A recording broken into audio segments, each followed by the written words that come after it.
We go, new week. How is everybody doing?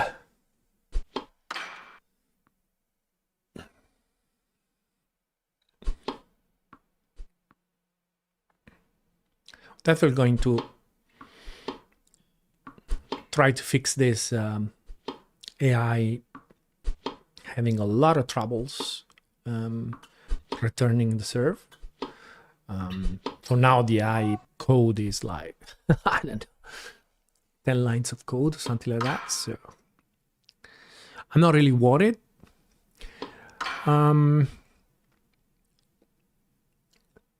Yesterday, it's so late. Yesterday, I wrote a kind of library for fuzzy logic, which I think is something that I'm going to try to use for the AI. It looks to me like the kind of technology that will work pretty well for tennis AI. The idea of fuzzy logic is that imagine you want to write a logic on an AI that says, okay, if the ball is short, attack. Now, the thing is that how you code the idea the ball is short. Because you could say, okay, I could look at the bounce of the ball and say, okay, if the ball is like up to here, it's short. Right? If it is longer than that, then it's not short. But then you end up with this very binary black and white situation where if your ball is like 1 millimeter longer than your threshold, then it will, the AI will think that the ball is not short. So fuzzy logic is a set of simple mathematical concepts that combined together allows you to live in this space where things are not black and white, but they have like a degree of truthness to them. So that could be interesting, and so it becomes quite easy to start to code the AI with simple rules like, okay, so if the ball is short and you know the preparation time is long, right, and my confidence is high, then attack, right?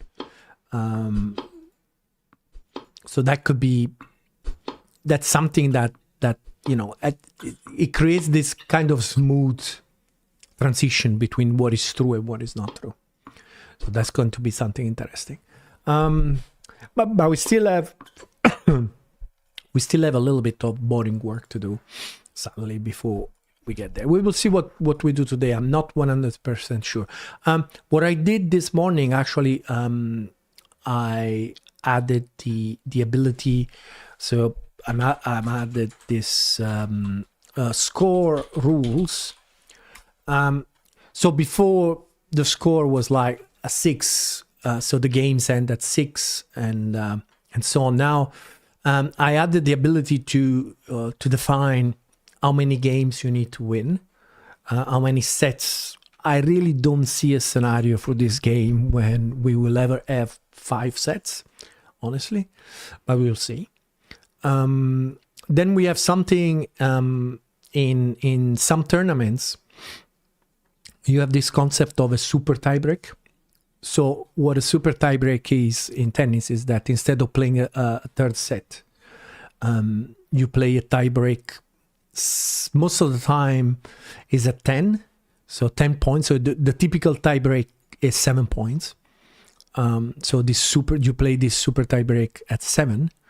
And there is also this other possibility.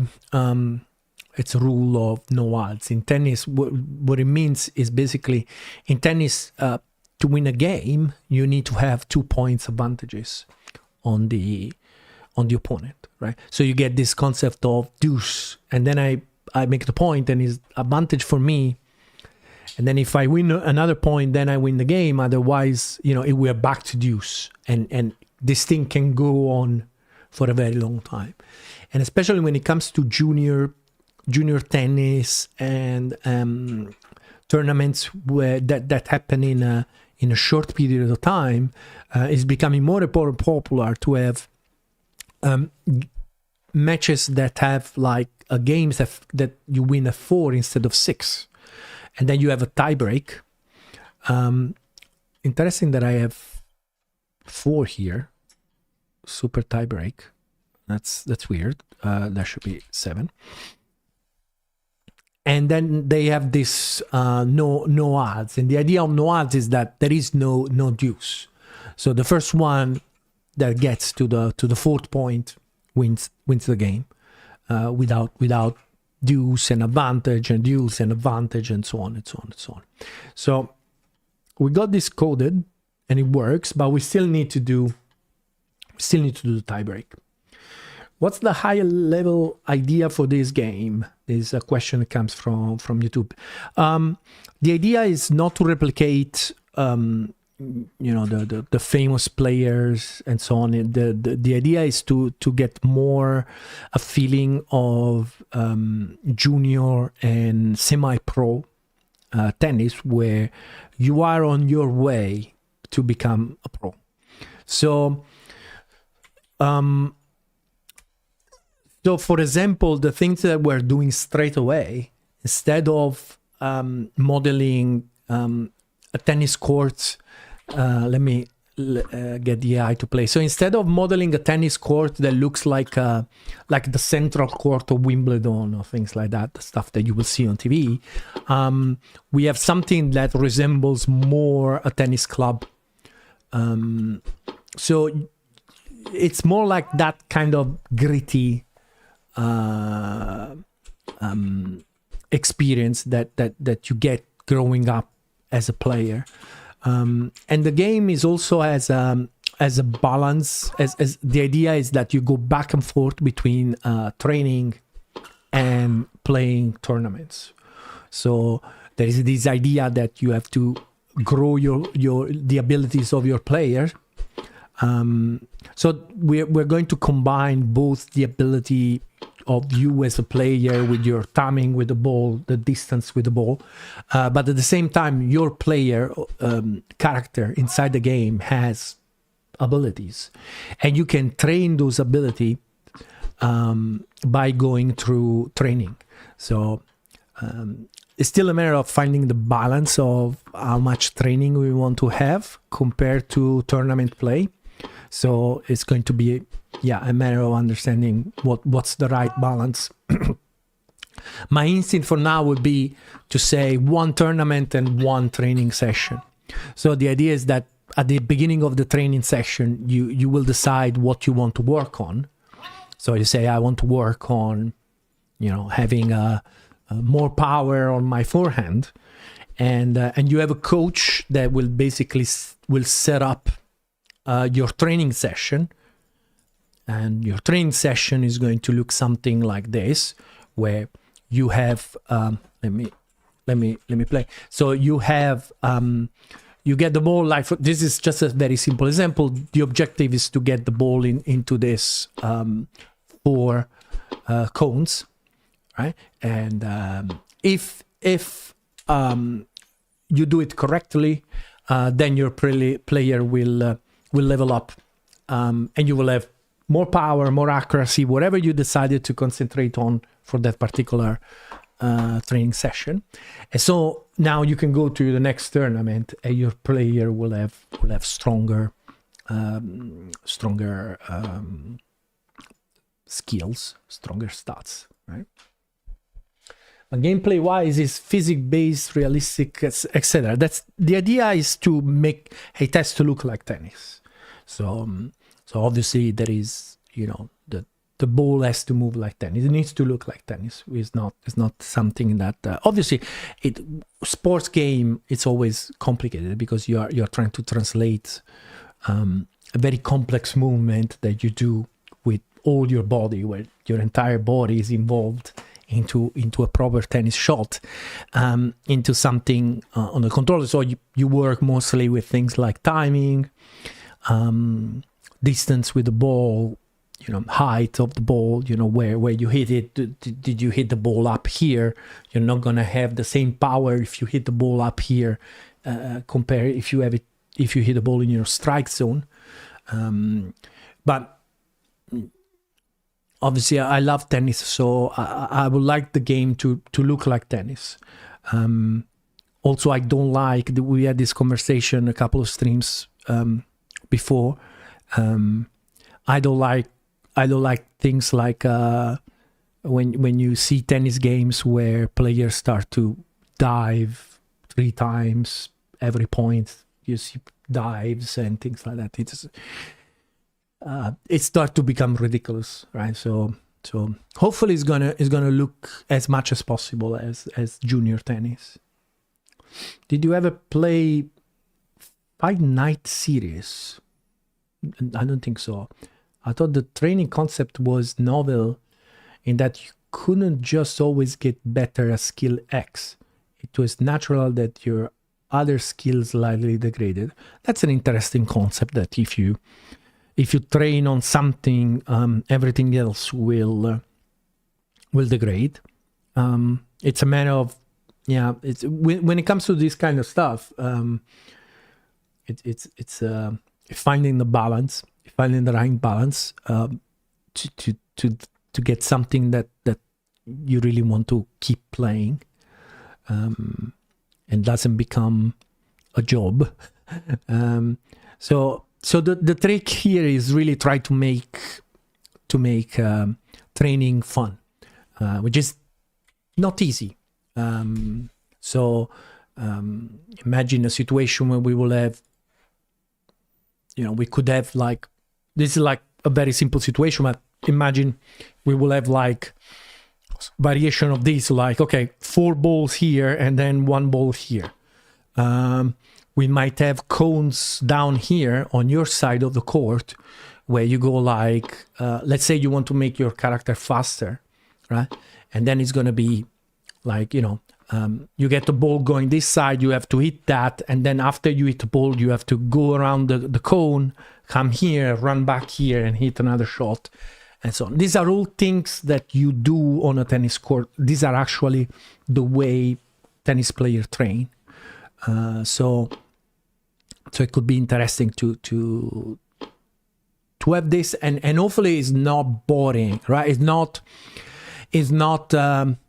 going out in the wild, hammering rocks, right? To get stronger, right? So hopefully still something, and it's still something that you have to be engaged. Starting a training is not a guarantee that your player is going to level up. So if you don't actually hit the cones, your player is not going to level up. So, but we are very early. We are very early in the development. So these things are all, for now, are all ideas, and until we actually have them and we try them, it's going to be difficult. In my head they work, but we need to prove that they actually work.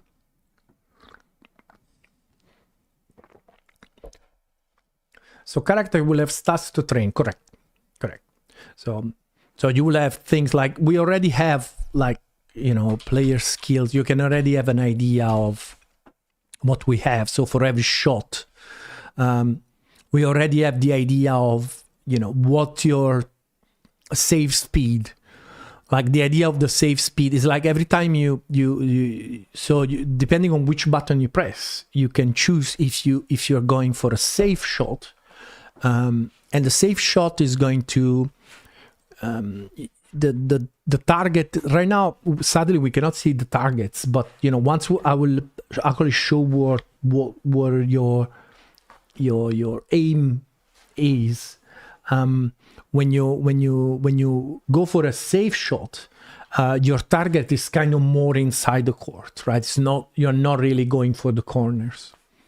and your speed is going to be lower. And then you have another button that you can go for a power shot, and a power shot is basically you're trying to force the situation. So naturally, the aim is going to be closer to the line. It's going to be more power, and also obviously there will be more chances to make a mistake, right? Thank you, Big Tar. Without my glasses, I'm trying to work without glasses to see if I can manage. Sweetie, don't forget that the chords need to be white. No, we can change it. No, that's something stupid. We don't do that anymore, right? We can change it in the editor. Yeah, shut up. And then you have, then you have the amount of topspin that you have on your typical shot. If you are going for a slice, the amount of backspin that you have on your shots. So you can also train that. And you go like, okay, I want more topspin on my forehand. Let me train that. Topspin in tennis, if you don't know tennis, the advantage that you have with the topspin is that, first of all, the ball is going to fly higher over the net. And that means, you have less chances to hit the net if your timing is not accurate. The way it works is basically if your timing is not accurate, the shot will start to get errors in the direction and in speed. So obviously, if you have a shot that naturally wants to go 2 meters over the net, even if you make a mistake, it's going to not hit the net. And the other big advantage of a topspin is the fact that when the ball bounces, it tends to jump higher. So that means that you're kind of pushing your opponent back with topspin. There is another effect that I think is very difficult to reproduce in a game, and the concept of heavy ball, right? So if you play somebody and he has and he puts a lot of topspin on the ball, so it means that the ball is rotating. When you hit the ball, it feels heavier, right? Because you have to, if you want to now put topspin, the ball is rotating, so you have to kind of rotating on the other way, so it feels heavier. Nice game, Hydrofoil. Is it written in Rust? Will there be different classes of catamarans or all the same? Thanks a lot for the compliment. Yes, it is written in Rust. Sadly, the development is ended because the sad thing about the Hydrofoil generation was that although the game was technically a success and the people that played it loved it, so the reviews are still very positive.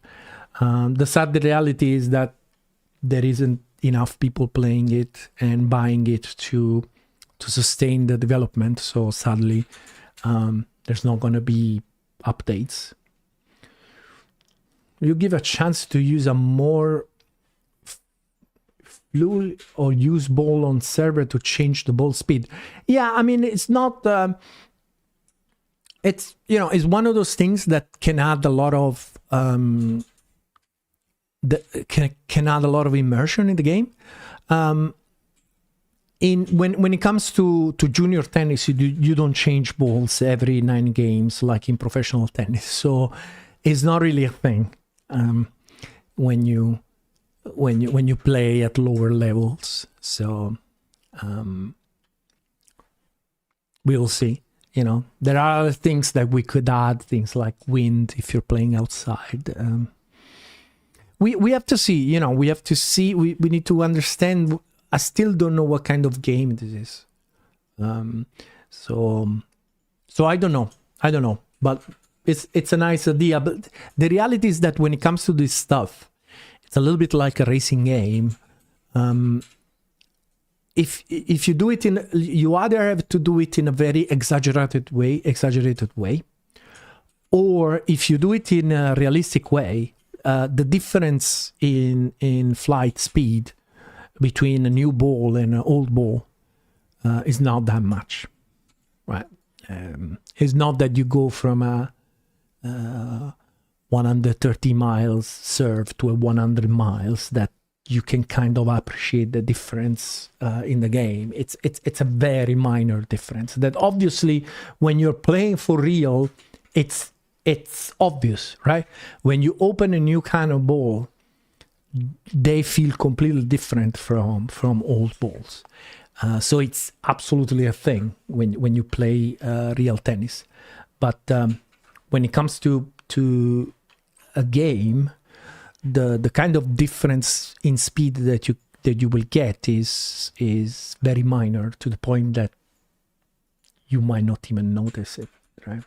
Can you manipulate the weight of the ball in gravity mechanics to make it heavy feel of the ball? You can for sure. You have to, you can just, you don't have to do that. If you're talking about the heavy feel of the ball, are we talking about heavy because of the weather or because of humidity, or heavy because the opponent hit a topspin? Because if the opponent hit a topspin, you can just, you have the information about how much spin there is in the ball. So your power could just be decreased, right?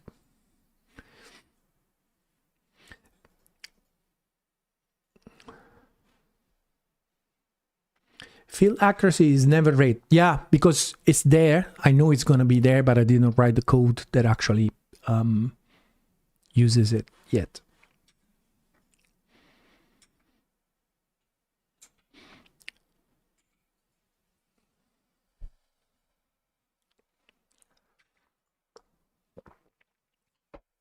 There is always an element in games. Sometimes, you really have to evaluate how much of an effect the thing you're doing is going to have.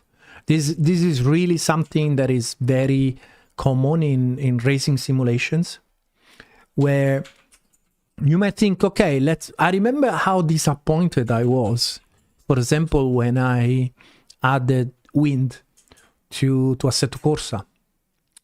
And it's like, while in a real car, when you're driving a real car on a motorway, and it's windy, it's really obvious, right? It's really obvious, be it because of the sound, because, you feel the gust and so on. I remember implementing in the Assetto Corsa, and it was like, well, it's like,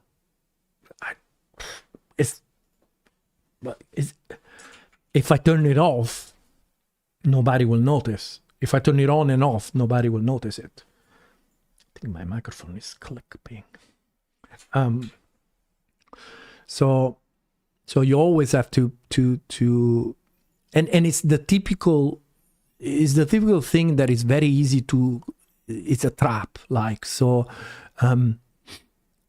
if you listen to, because the way we express concept as humans is exaggerating things.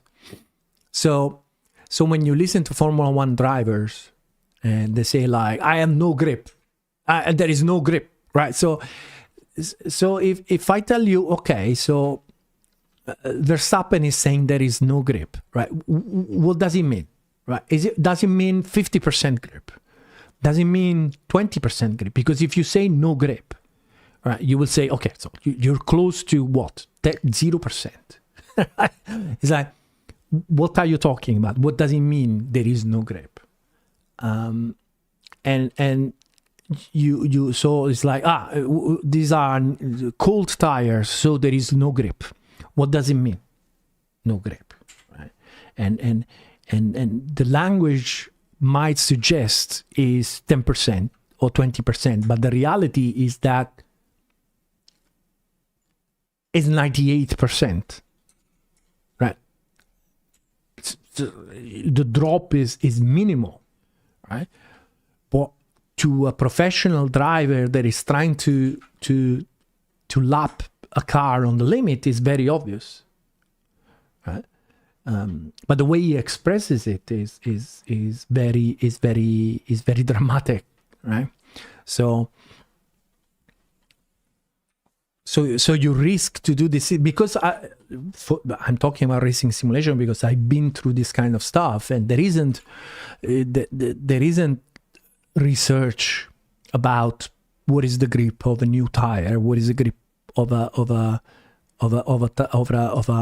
tire that you done a couple of laps, so you kind of shaved the initial part. There is really no data available, so you start trying to interpret the driver words, and you go there and you go like, okay, let's put like 20%, and you can't even drive out of the pits. And you go like 60%. Okay, now I cannot do the first corner, right? It becomes absolutely impossible, right? Until you realize actually you're talking about such a tiny difference. Ciao Simone. Yeah, in a game we don't feel with our bodies, but it's all through the eyes. That's correct. You know, it's you know, and obviously like racing simulation have a huge advantage over other games because you have the force feedback. So you're already getting much more than the typical style of game. That's why for me it's like so difficult to work on different games, because it's very, you don't get that kind of physical thing. Like in this version, in the Jai version, for example, I had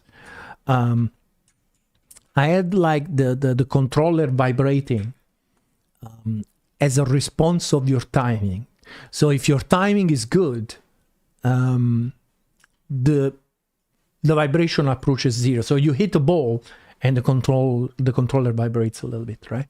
So if your timing is perfect, you almost feel no vibration. And the more your timing is wrong, the more the controller vibrates more. But these things are not really good. I mean, you really cannot feel the difference between 90% vibration and 80% vibration. It looks to me it's almost like on and off. It's very disappointing coming from force feedback wheels where, yeah, you feel quite a lot of difference. This thing always feels like it vibrates at the same speed. And I think also there is an element of because I think it's a motor inside to make the vibration. There is an element of how long you get it to vibrate for, because it kind of needs to spin up.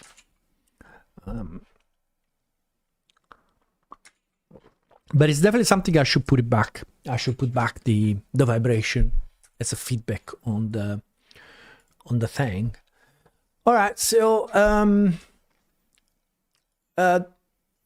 the other thing that I did this morning was the change court. So now, you know, on odd games, we're gonna go on the other side of the court, which is cool. Should we restart the extension? Let's restart the extension and let's go do this tie break.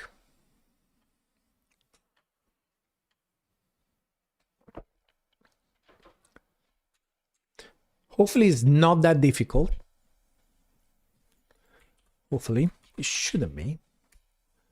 So the first thing that we can do is when we go here in that point,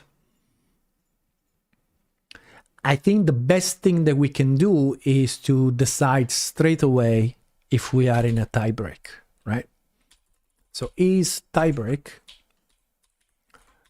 and we know this is easy. It's simply so we already have, so let's grab the current set.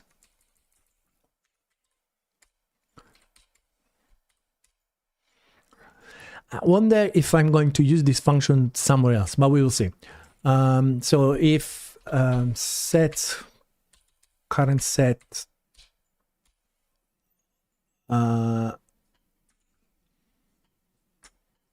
of the first player is 6, and same thing from the second player. We are in a tie break. Okay. So now this instantly becomes more complex. to the point that I'm actually considering the idea to bail out and call another function. Is instead of handling this, I could have like, you know, add point tie break. If you don't know, a tie break is, again, tennis has these rules of you should have 2 points more than your opponent to win. Right? So you need 6 games to win a set, right? But you need to do it with 2 points advantage on your opponent. And if you get to 6-6, so all before tie breaks in tennis, you get situation like, you know, matches like Borg against McEnroe. So they will go on forever. So it could go to, so instead of finish at 6, it could go like 22-20, right? It could go, I don't know what is the record. What is the record? What is the record for longest set in tennis? The record for 2010 Wimbledon match between Isner and Mahut that were 2 serve bots, I think, is talking more. Wow. This set was played over 3 days and ended with a score of 70-68. God, that's just insane. That's absolutely insane. Right? So to stop this from happening, tennis introduced this idea of a tiebreak, which has like its own set of rules. And then the big tournaments like Wimbledon and the US Open, for the longest time, they didn't use the tiebreak. And in fact, these kind of things happen. I still don't know. I don't know what is the rules like right now. It's very possible that they might have no tiebreak on the 5th set, on the last set. Anyway, I think for us, it's probably easier to do it this way. So basically, although the problem is that I'm going to, if I do it this way, I have to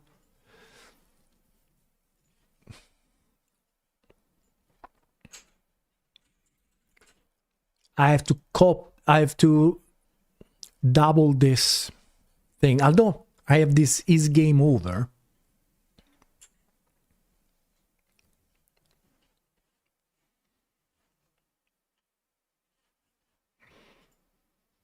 We'll see. Let's see how it's going to look like. So what we're saying is basically doing, if we are in this situation, we call add point tiebreak with the winner index and we bail.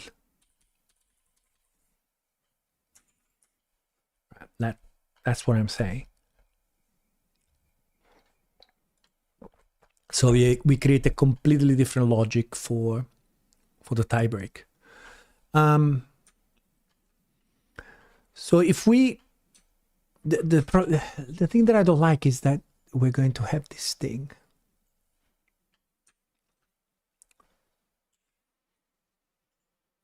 I think I could have this returning a bool where or not the game is over. And then we could do something like this as a cascade of ifs, right? So, right, and then we cascade into this. Right? That makes sense to me. The only question is, so this is correct. So I think this is going to be correct. So let's do this.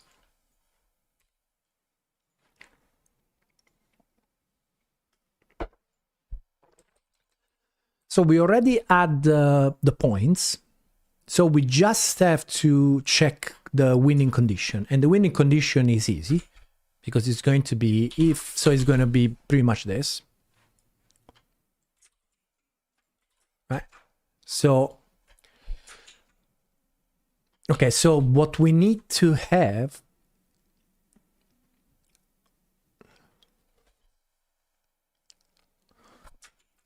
we need to know how many points are needed to win, you know, point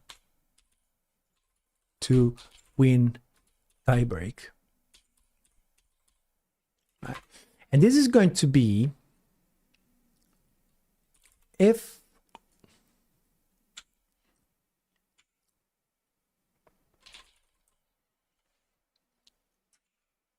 current set index is more than the rules that we need to win a set. So basically, if we are in the last set,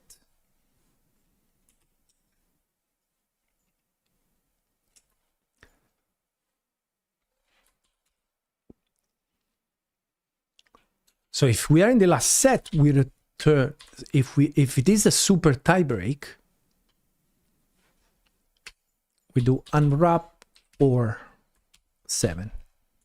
So if it is a super tiebreak, we unwrap whatever is in the super tiebreak, otherwise 7. In any other situation, it's a normal tiebreak at 7. Okay, as U size, right? No, there, okay. Because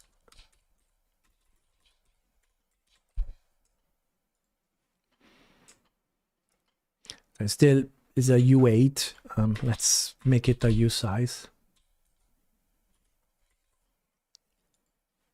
Okay, so now we know how many points we need to win a tiebreak. So if, and I think this is pretty much it. We can just return the result to this. No, it was happy with the U8. Okay.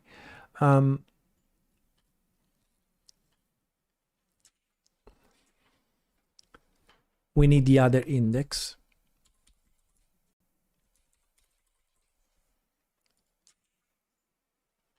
That's pretty much it, I think.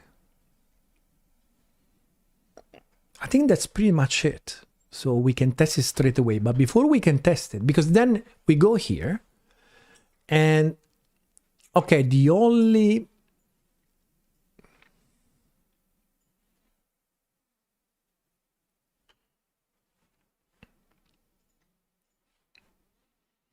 So if the game is over, okay, we give the set, and I think we're good.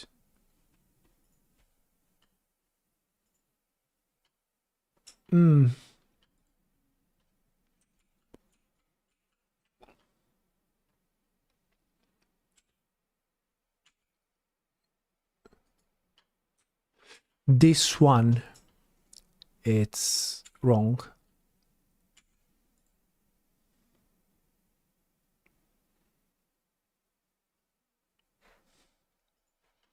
This one is going to fail. This one is going to fail us.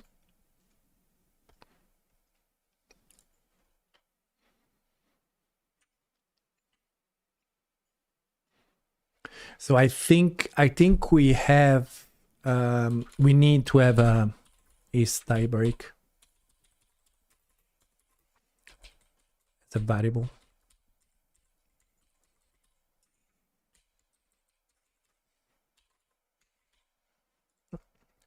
Then if we get here is if it is tiebreak or all this stuff. Okay, that's going to work. There is one more thing that we need to do, and it's the court change. And in a tiebreak, you change court after 6 points. So what we need to do is calculate the total points is going to be self points 0 plus self points. 1, right? And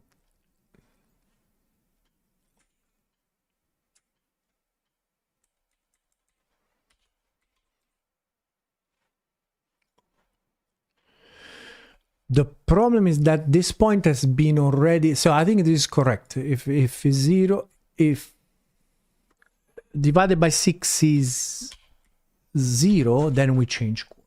I think it's correct.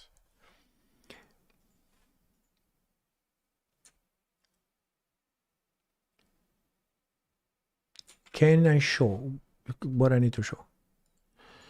Total points. This one I'm not really sure. So we have to see. I'm a little bit dubious about this. But it could work. So at the moment we get to 6 and 12 and so on, this should change. My only question is if it's going to change us at 0. 0 divided by 6 is 0, right? So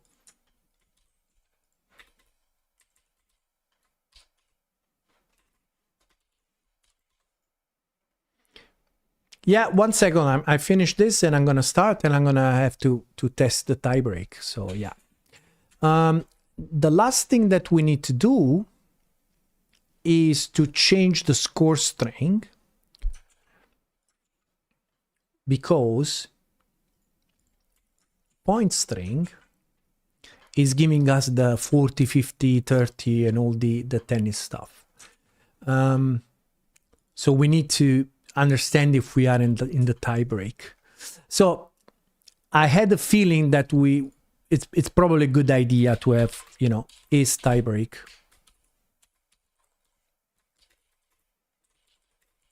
Right. I know it's one-liner, but right.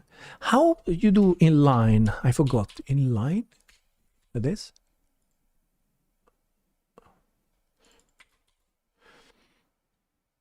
Yeah, like that. So is tie break is self is tie break, right? And we need the current set.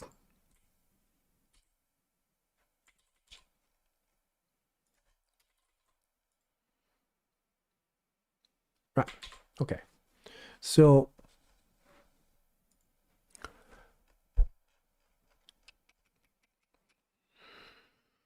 what we could do is in these point strings, we could do if is tie break, right? We just return the points. Otherwise, we do this nonsense. And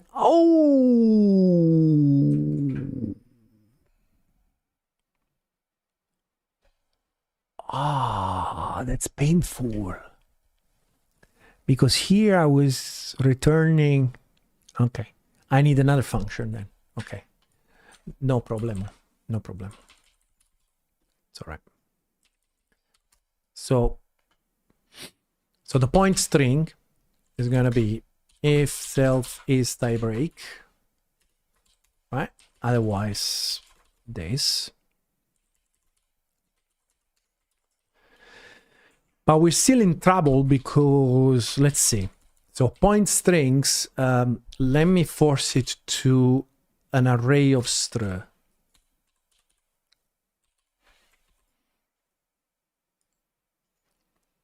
Okay.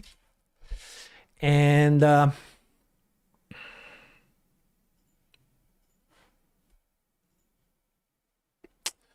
don't think I can do this. Oh, fuck. No.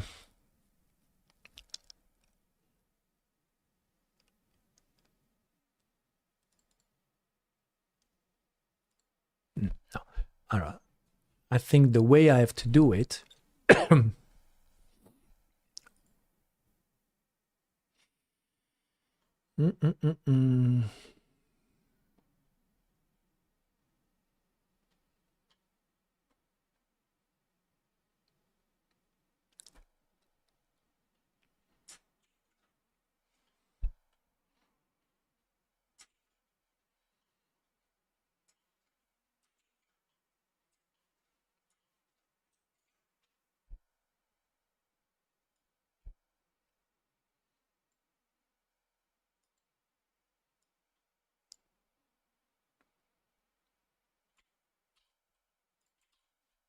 Let's try this way.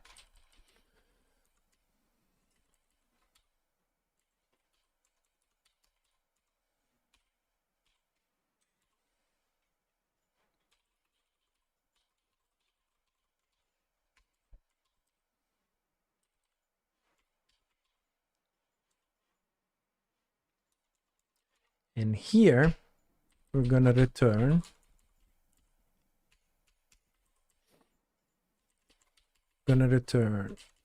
self sets, no, points, simply the points index. That's it. Or nope. Okay.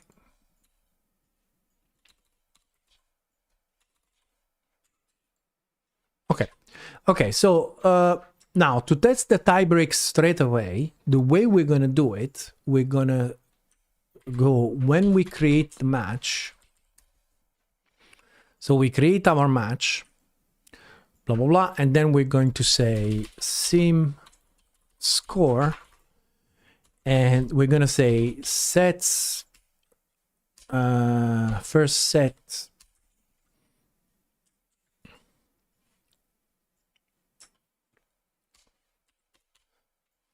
so I have 4 score sets 0 1 3, right?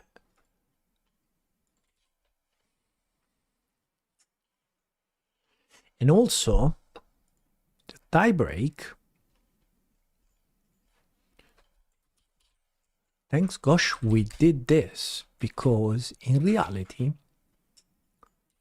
this is self rules games and self rules games.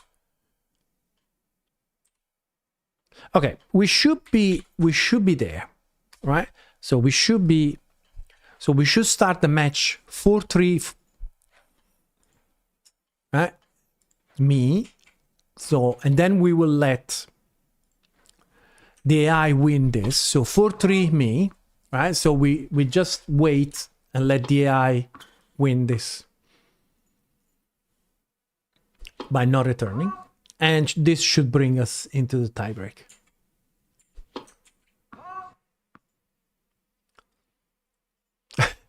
If the AI can manage not to double fold herself into losing it. Yeah. 40-15, and we should go to tiebreak now. Okay, tiebreak. All right. And there is also something else that we didn't consider, and it's the who is serving, right? So let's see if we're getting the tiebreak scores first of all, and then we have to change the. Okay, 1-0. So the tiebreak is working, but this is wrong, right? Because I shouldn't be serving. Okay, so what we need to do, how we change the server index, perfect. Right? And the way we're gonna do it is if total points modulo 2 is not 0. So if it is odd, we invert the server. All right, let's go again. That should work. Now let's get the AI to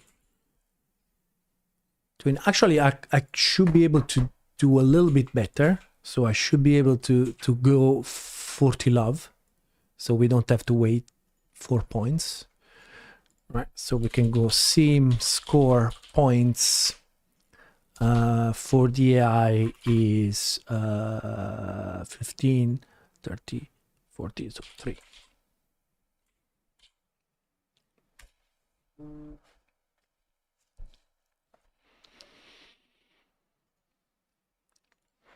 I look also the system automatically putting me on the wrong in the right place. All right, 4-4 tiebreak.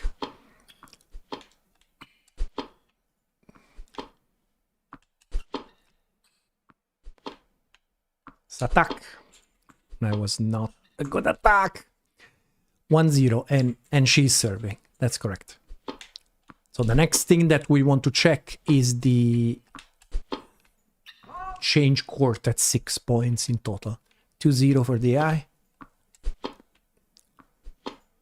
3-0 for the eye.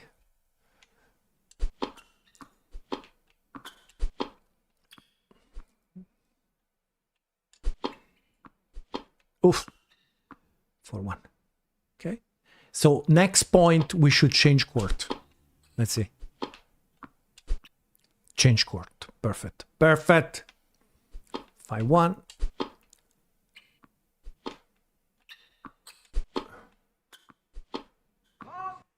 5-2. 5-3.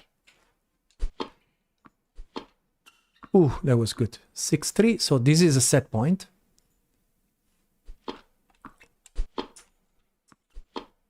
And she won the set. I think it didn't work. Okay. Because I think we're not right. So at point tiebreak. Why? This should be points to win tiebreak. All right, let's go again.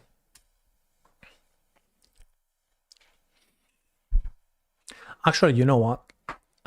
Let's also do it.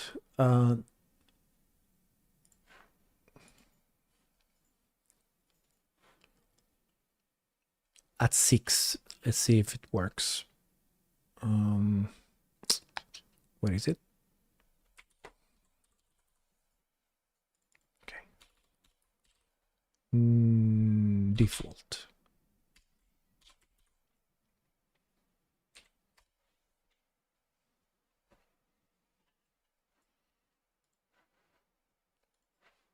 Ah, shit. I need to put the games at 6-6.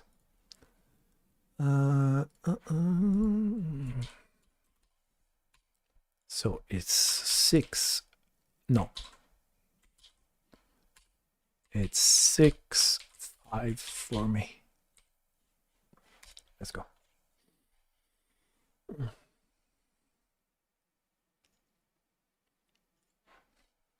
Let's go to the tiebreak. 6-6 tiebreak. Let's go. Out.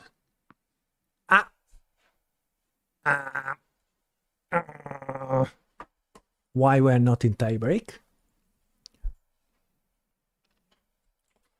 Is tiebreak.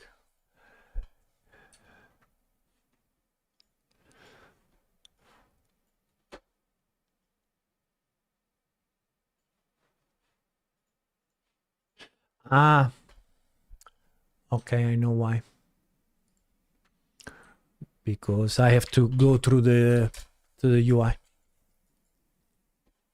It's giving me the short match.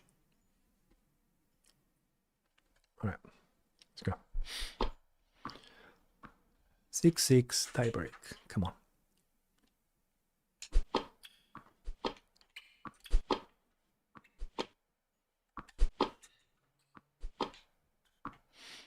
One zero. Okay. It's working. Let's go.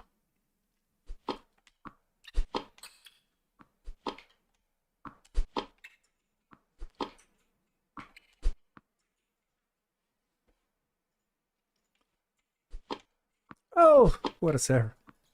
Take that. I really need to fix. As soon as it's done, we fix that AI.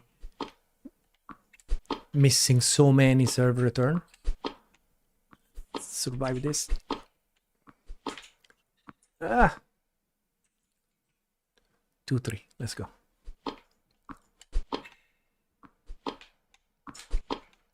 Let's open the court. Bit more. Come to daddy. Yes. 3-3.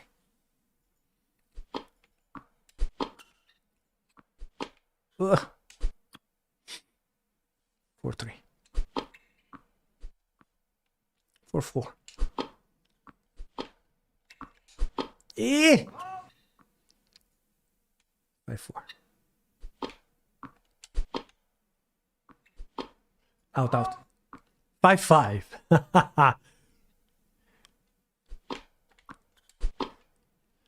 It's a tight tie break. Let's go. Out, out. Hey! 6-5. Set point. Out. 6-6.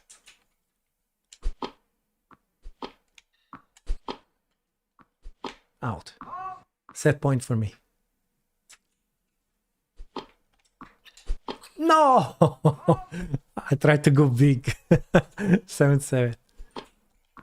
Shouldn't have. And now I'm getting punished. 8-7. Set point for her. 8-8. 9-8. Set point for me. Let's be patient. She got me. 9-9. What a tie break. Come on, attack, attack. Eee! Set point for her.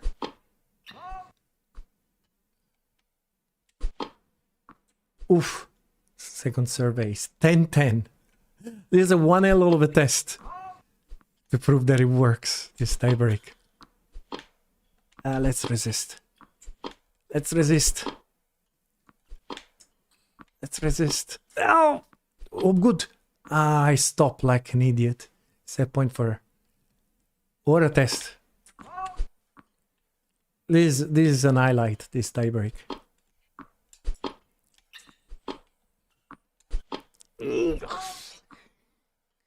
All right, it works. I lost the set. 36. That works. Okay, so the next thing to test is the super tie break.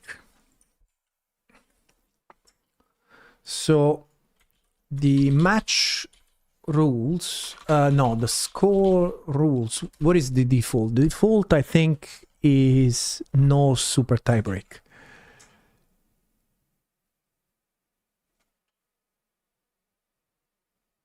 All right, so let's test this one.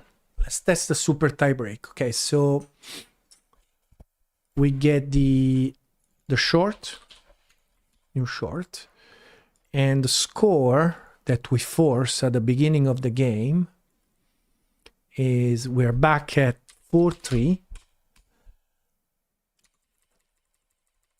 in the second set, right? And the first and the sets is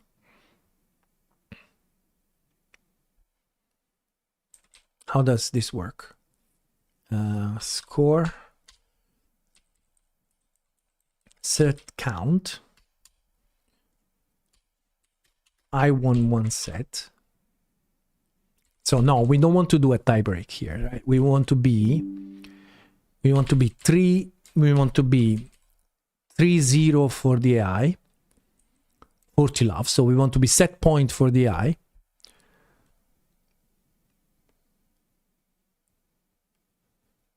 Okay. Team score. I think we're good.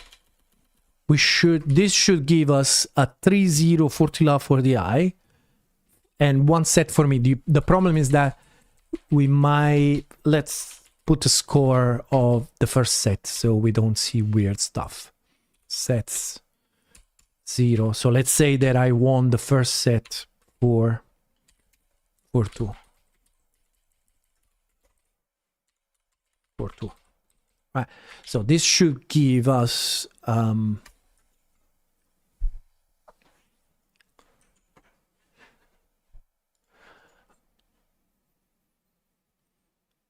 so 4-2 for me, 0-3 set point. Boom, we are at the set point, and we should be in a super tie break at 7. Right.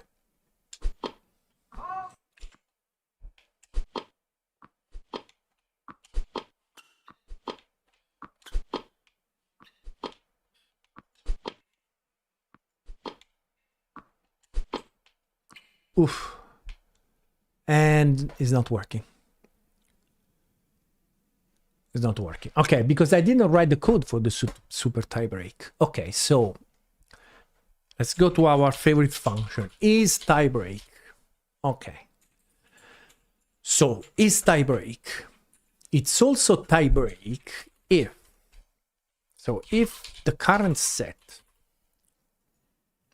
equals self rules sets, so what we need to set, and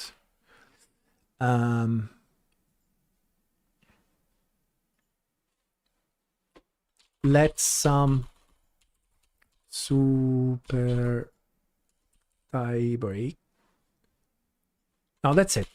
And self rules super tie break is sum.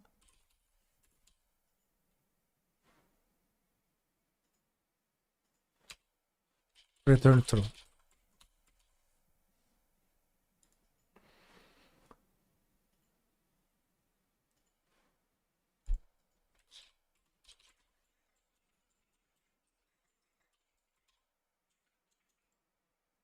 Okay.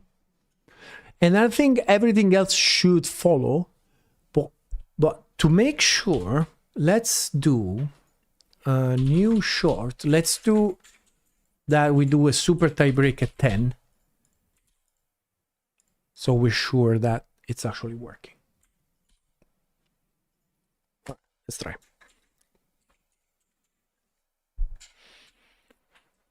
Start. Right, set point. Boom. Okay. 0, 0, 0, 0, 0, 0. Let's go super tie break.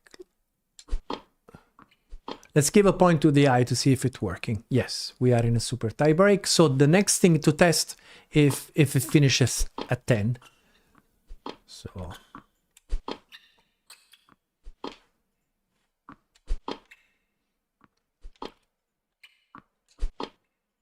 let me just give it to the eye so we know if it works, so we can move on. But it's a good sign that I'm having fun playing.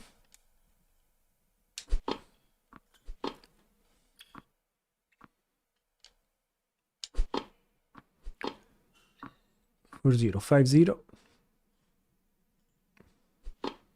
6, 0. Should finish at 10. Ah, didn't work. It didn't work, and you know, it went completely weird here. So all right, so at point tie break,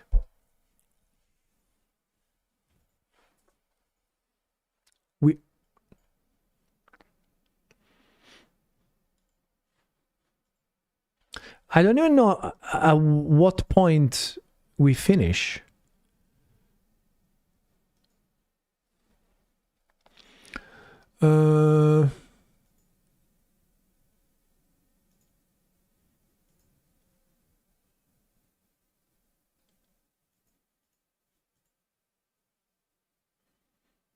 Okay, let's grab a breakpoint here. And let's have a look.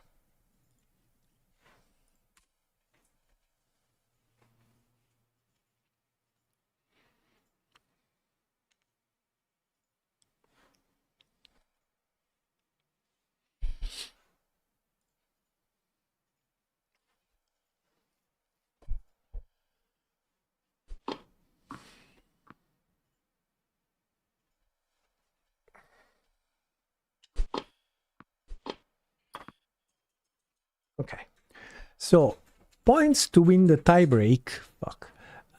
Self rules super tiebreak at 10. So points to win tiebreak should be 10.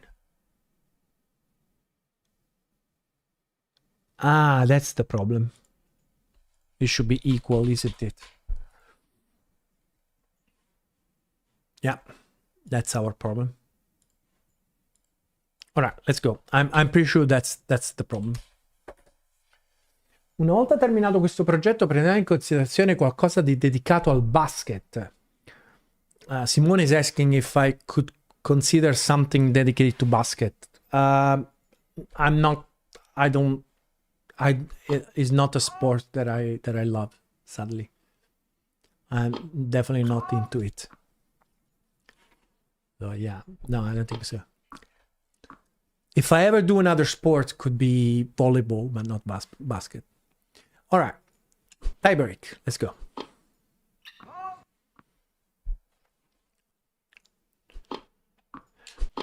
Also, I never played basketball as a kid, so I don't understand it. It's not a sport that I understand. Volleyball I played. I cannot say that I understand it very well, but at least I played it.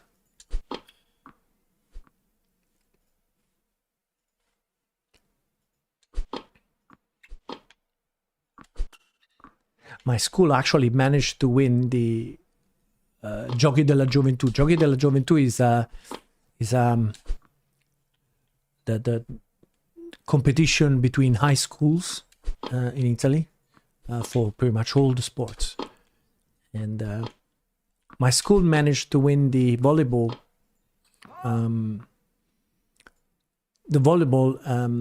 city competition in Napoli. And technically I was in the team. The reality is that I pretty much destroyed my ankle on the first match.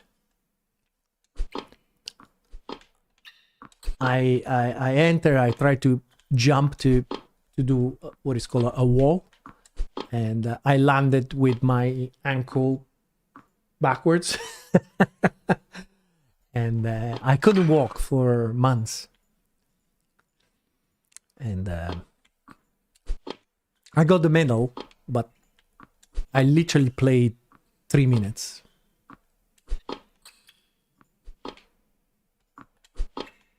Where are we? 5-4. While talking about 5-5. Oh, I was ahead without even trying. Let's be aggressive. Let's go. Vamos. 6-5. Okay, so we are at 10, right? So still need a little bit of work to win this match. Yeah. Where are we? 6-6. This tie breaks because the eye is so bad. Is giving me so many free points on the serve, but you know, 7-6.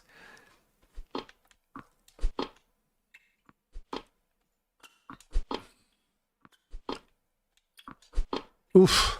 That was very optimistic. 8-6.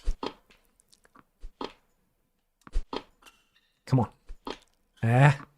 Match point for her.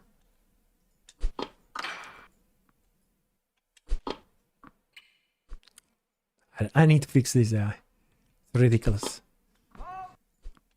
I don't understand what she's doing. She's just moving forward like an idiot and then not hitting. Another set point.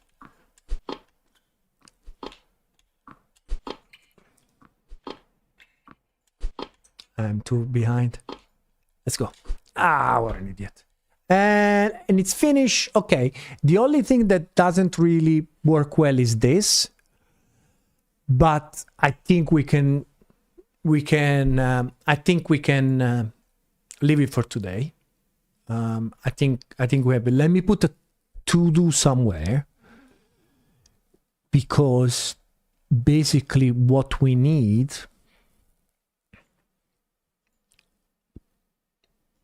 somewhere here to do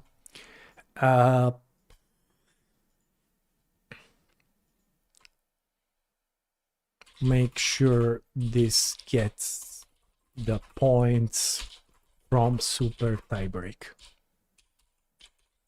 Okay, I will remember what it means, but we can celebrate. Let me take out the tiebreak test on the new match.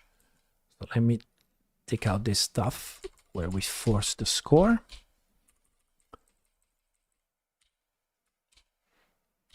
Okay. It's good because we've done the tiebreak and super It's very cool. I'm happy. So we did this. Cool. Are you planning to add multiplayer for this game? At the moment, no, I don't. I already talked a little bit about this.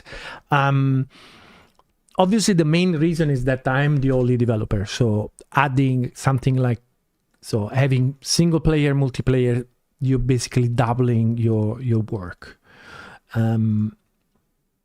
So realistically, so it's either make the project much longer, so much more expensive, or choosing to do multiplayer only. And my last game was multiplayer only, Hydrofall Generation. You can play Hydrofall Generation alone, but it's just a practice. So you just go out on the water and sail around. There isn't really much to do other than the tutorial. So we can actually consider it a multiplayer only game. And when you're making a small game like this, making multiplayer only, obviously it's very dangerous, because you get into that situation where if you don't reach the critical mass of people available to play, you buy the game, you try to go online and play, and you don't find anybody. So you go on Steam and you write a negative review, so even less people will buy it. So it becomes a spiral to the death, right? And honestly, also, I've been doing multiplayer oriented games for the last 25 years. I think is pretty much almost every game I've done in the last years has all been multiplayer oriented, because although you can play Assetto Corsa in single player, obviously the multiplayer part is an essential element, you know, arguably is probably more important than the single player one. So this time I really want to try to do a single player. Other things that make multiplayer really, really complicated is testing is really, really difficult. Yeah, there you go. There you go. You saw the reviews and you saw that. Yeah, it's understandable, right? It's completely understandable. Now, what I was saying is that the other thing that makes multiplayer development complex is the fact that testing is really complicated, because you have to find a group of people that are willing and able to dedicate the time to test the game. And you know, testing a game is not the same thing as playing it. It can be very frustrating. You can get into situations. It's very common to you organize a test session, which is very complex, because like, okay, so let's test this Friday. So as the developer, you try to put all the work you can, trying to imagine what is going to happen, because the thing is that multiplayer is very unpredictable. So testing is essential, right? And many times, you know, you do a week of work and then you show up for the multiplayer, you launch it and it's like bang, after 1 minute something catastrophic happens, a crash or something, and there is no way to fix it. It can be really frustrating. So I like the idea to be able to hammer this thing down by myself, you know, to that, you know, just play it. So yeah, so the short answer is no, it's going to be a single player only experience. I'm definitely trying to go for the single player experience for this game. All right, so we've done that. So UI for score rules, this should be super fast, right? Let's do it straight away. This should be like super fast. So because now we have the power to do the thing, right? So we run the game, right? So what we want to do is basically now have under match a selection of the rules, right? I don't think I'm going to put,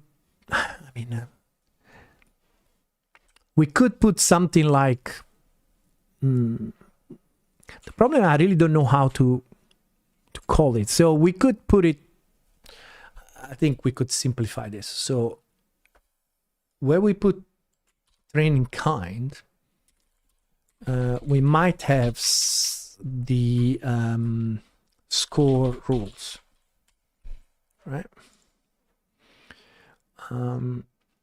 The problem is that we're not going to be able to see it, maybe.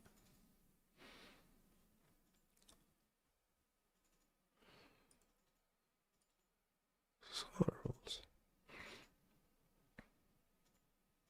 So this is going to be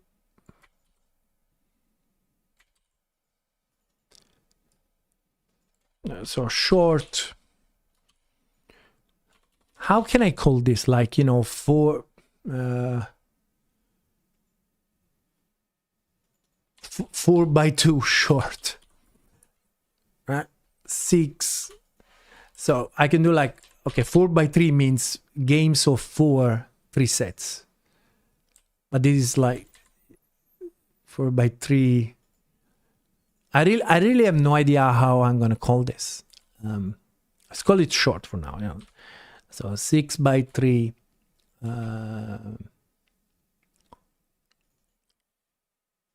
Long, whatever, something like this, right?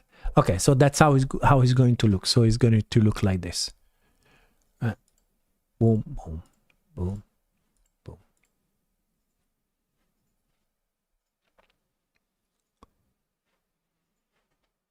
Fair enough. I think that's what we need, right?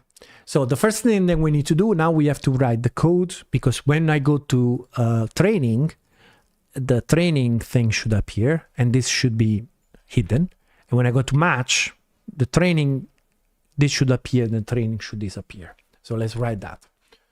So launcher. So where I do the thing,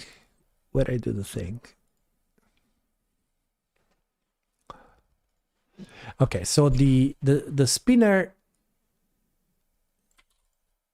like this, and the other one, which is score rules, right? And the match type selecting the index equal 1. Okay, and this should get the two switched. Okay, so we have match, and we see the match settings, training, and we see the training settings. Match, training, match, training, match, training, match, training. All right, this works. Next is we want to save the selection. So right now we're forcing the match to have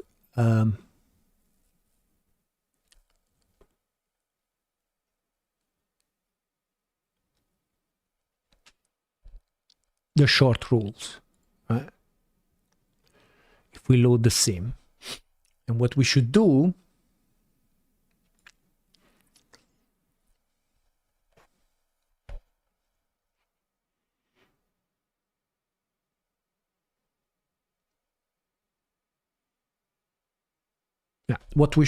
is select the rules based on the thing. So let's do it like this. Okay, so let's score rules. This is gonna be a match over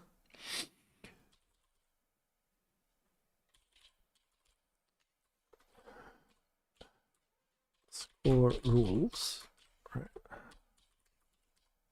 Selected index, right? So if we have the first index, we do score rules new short, and if we have 1, new full. If we have anything else, new full. Okay, and here we put the score rules.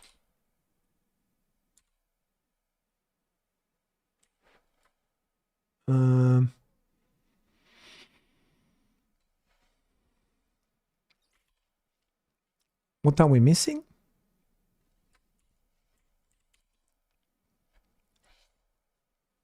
What are we missing?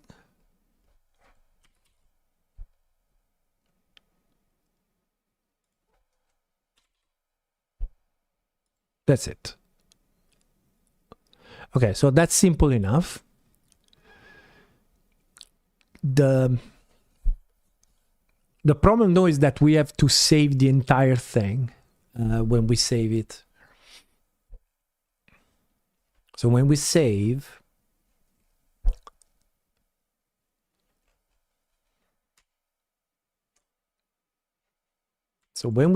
it, okay, we have to write the entire sequence. Right. So type match, and then we have to write games is gonna be score rules games.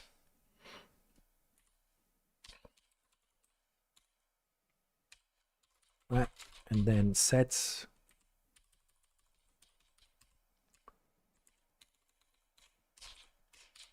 And then writer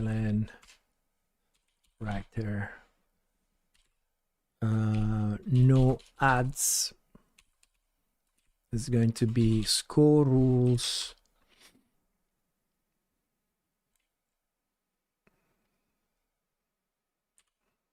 hello Rust analyzer decide yes, I'm missing a comma. So it's going to be no ads.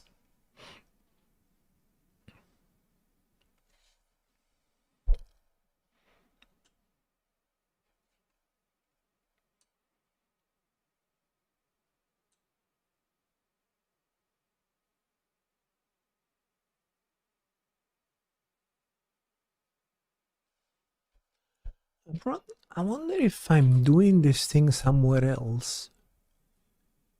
Cast shadows. Yeah, Rust is smart enough to write it as a bool. That's fine. That's okay. And what else we have? Score. Then we have the super tie break, right? So the super tie break.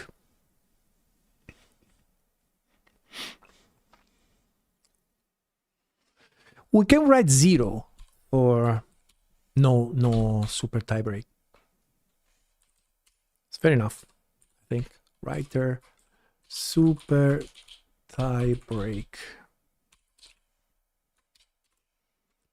Score rules unwrap super tie break unwrap or 0. That should do it. That should write it down. So let's make sure that it does.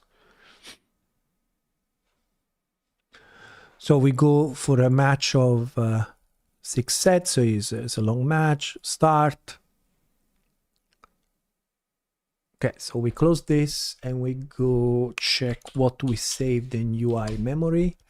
So UI memory says type is a match, 6 games, 2 sets, no ads, super tiebreak 0. Perfect. Okay, so now let's do the loading. So the load is, if it is a match, not so fast. So if it is a match, we need to load the rules, right? So score rules equal same score rules. This is going to be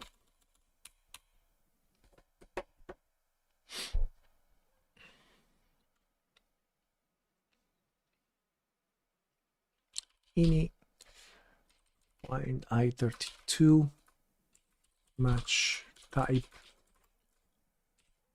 games unwrap as U8. Okay, so we're gonna need a bunch of these.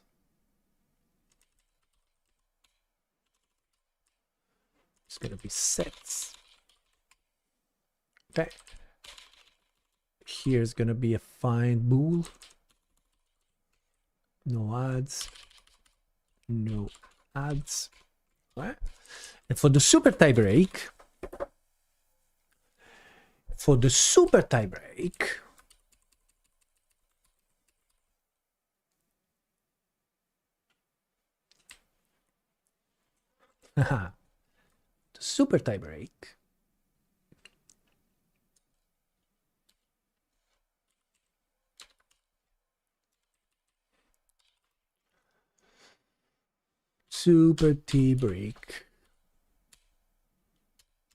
then we do if STB is more than 0, we do sum STB SU8, otherwise none.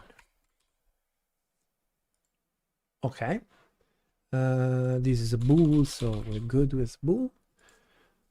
Okay, and then, but we're not done yet. So that's okay. But now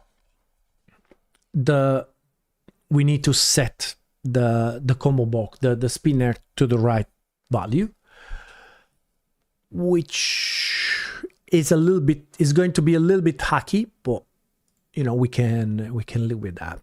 So we can do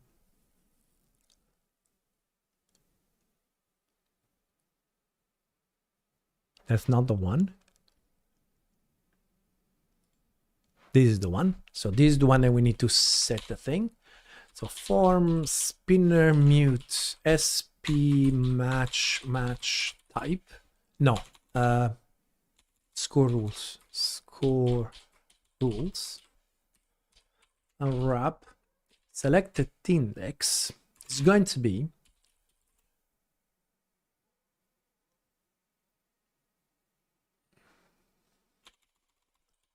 if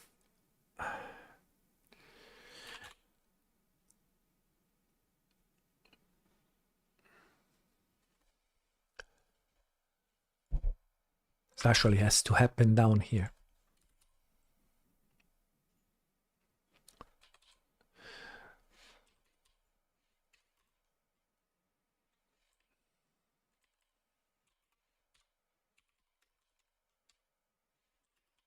So we're cheating big time here. So basically what we're saying is if we find 4 games to win, then it's the short, otherwise it's the one. And then in the future, I really, for now, this is debug stuff. In the final game, you won't be able to select this stuff, right? You go to a tournament and you find whatever rule is in the tournament. So you will read this stuff, but you won't be able to save it, to change it. So we're good. We're good. So now if I launch it, we should see match 6x3.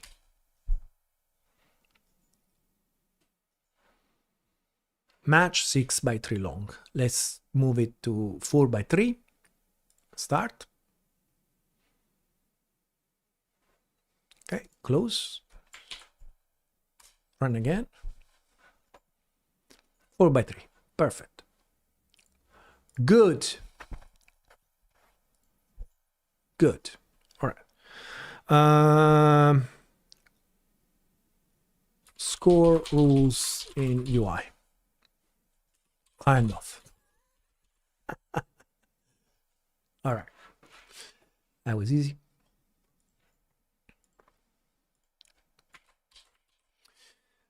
UI for shot quality feedback. Is it the time to do it? No, let me check. Let me have a look at that AI. Let me try to understand. Okay, what we want to understand. Right now, I have a code that won't make it or something like that. It won't get there. All right. First of all, this is a game with anime girls, so she won't get there. Okay.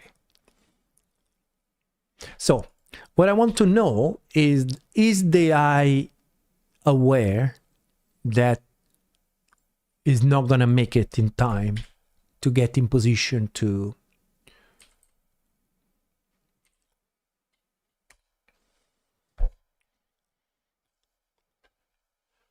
return the serve. Also, let's change it that I start to serve.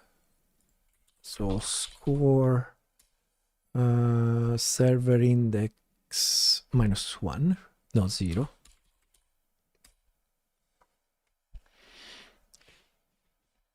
And let's see if the AI is aware that she's not going to be able to make it. So hopefully we can replicate this.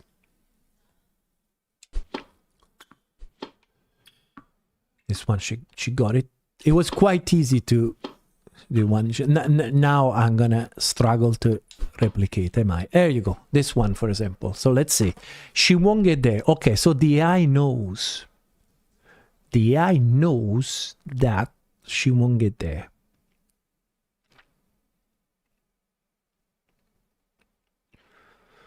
So she thinks she's gonna take 1 second, 1.3 seconds to get there.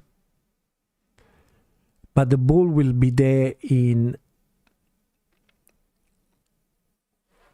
Okay.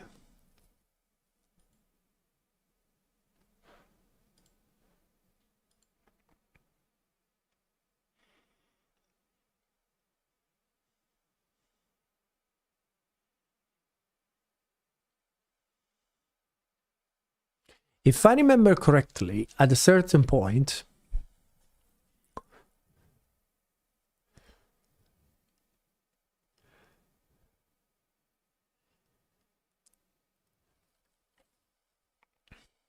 because I wonder if the problem is the fact that she's trying to hit the ball here.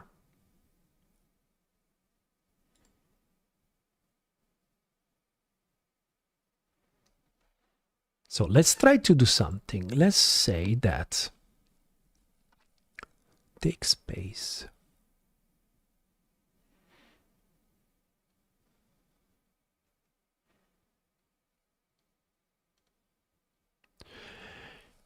Is the point that this should really be like a loop, right?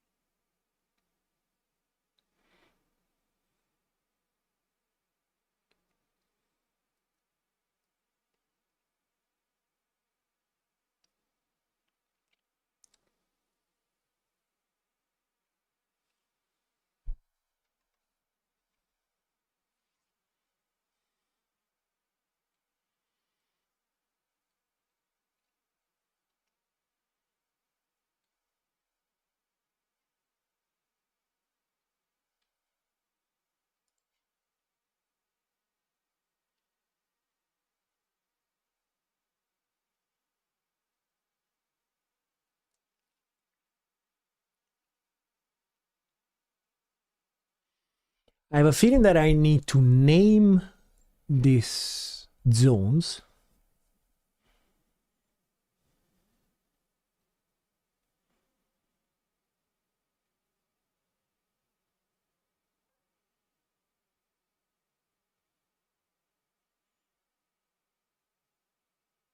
Let's try to do at least the emergency mode, right? So let's say, okay, attempts. So target, point of interest, attempts. 0. Okay. So what we're gonna do, we're gonna loop here. I'm gonna say all this stuff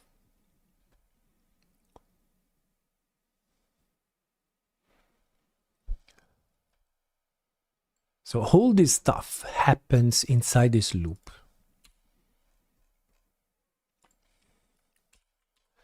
And the point is that so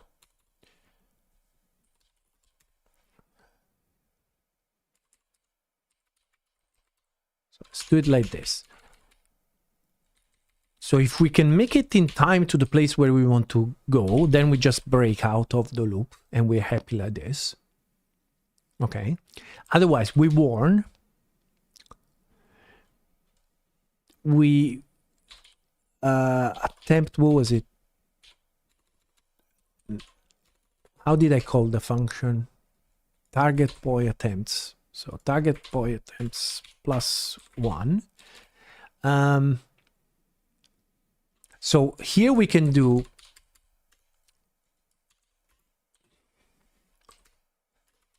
so if we tried already, we just exit.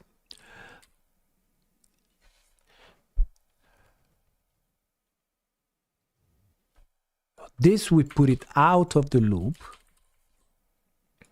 Okay. And now for this we do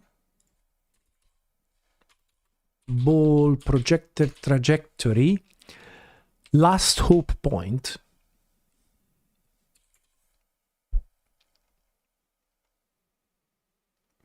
Right? And let's see if it's actually helping us.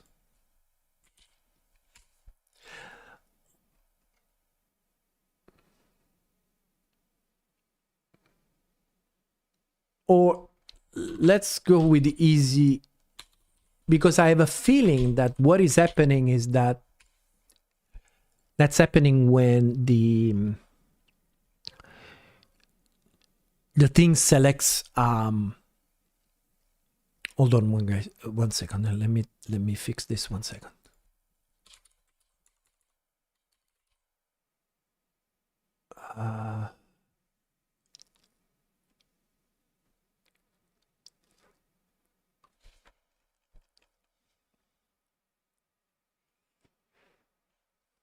I can actually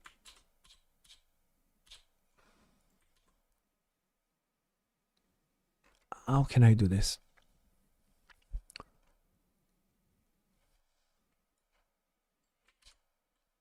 I can actually do it like this.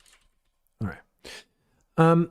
What I was saying is that my feeling is that it's possible that the times that she gets it incredibly wrong is when she's trying to select this one. So to get really right after the bounce. So that could be a possibility. So let's have a look.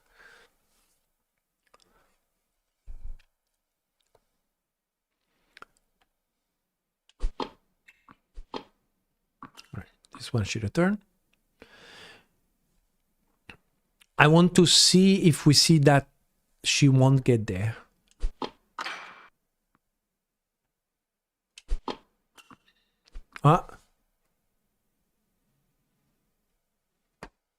Okay, so this one also was wrong. She won't get there.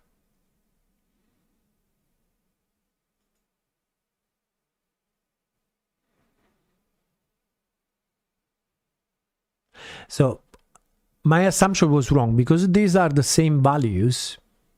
She was already going for the easy hit zone. So let's go to the last 2 point and see if it fixed something. It's very strange because we are not really serving that hard. So it's very weird that, so it's either the reaction time is too high.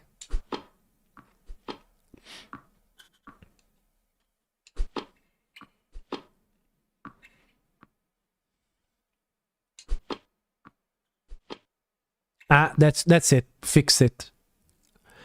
So you see the first time she was trying to go there and she says, okay, I'm not going to make it. And then she chose this other one. So one thing that we could do instead of doing for the last hope point,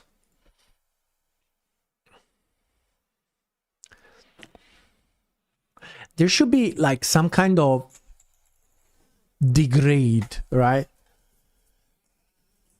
So the way this is working, for people that didn't follow the old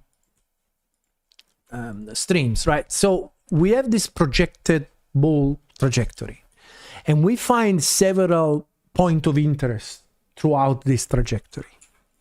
And so there are the obvious interests, like the first bounce, so where the ball is going to bounce the first time, right? Then we have this one, which is the highest point. This is after the bounce, so we want to know where the ball reaches the top of the arc, right? then we have something that is called the last hope point. So basically this is, so the ball bounced, it went up, it's going down, is about to bounce for the second time. And it's just, you know, low enough that we can still hit it. Right? So it's literally like the last possible place where we can hit the ball.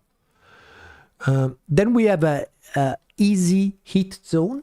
And what this is basically the ball bounced, it went up, now it's going down, and it goes into our ideal strike zone, right? So it's at the ideal height for us to hit it.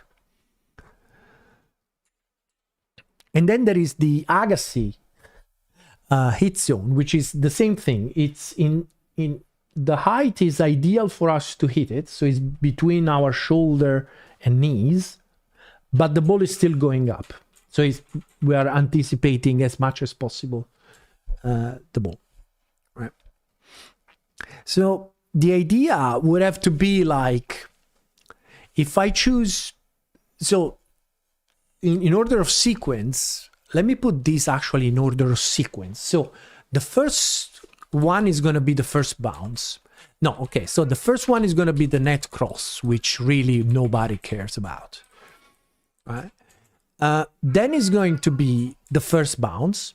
Then is going to be the Agassi zone.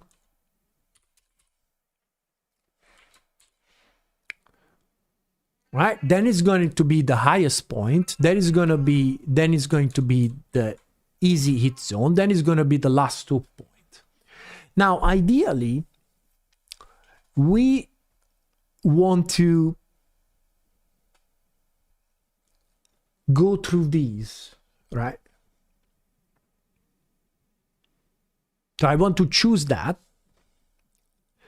I'm really thinking what we can do, because we could try to calculate all of them.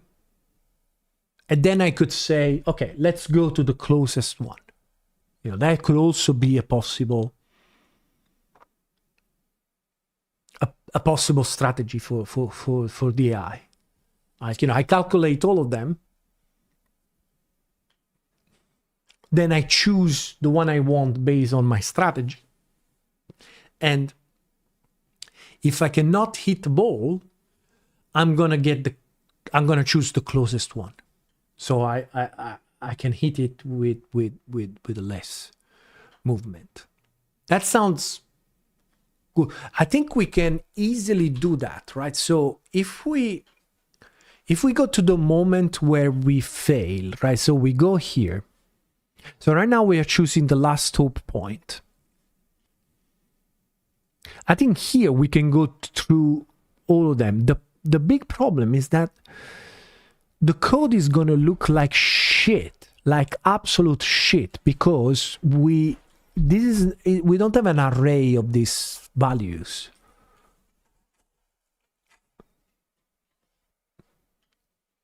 It's going to be really bad. So the next question is, should we have an array of values for these instead of having them as a separate?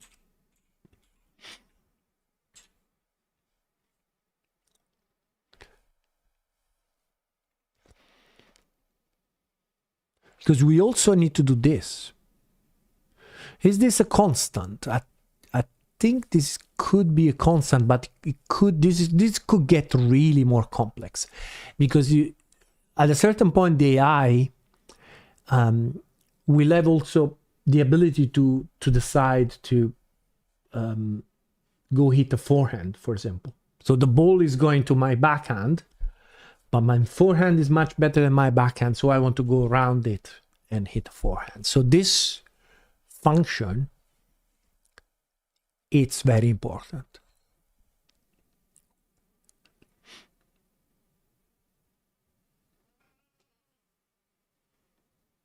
So what I'm thinking is probably we should extract this one into its own function.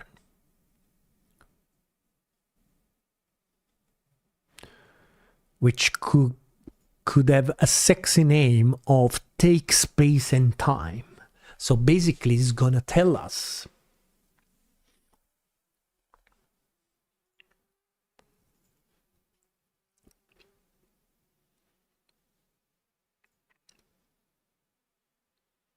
it's gonna tell us where we will have to move, how long it's gonna take us to go there, and if we can make it. Right. So okay, let's try to do this. Let's see how this could look. Right. So this could be like take space and time. Okay, and we have a self, and actually we have a possible bug here, which for now is not hurting us, but this is a bug. That's why it was so different. So this is a bug, but okay, let's rewrite this better. So take space and time is gonna take a point of interest,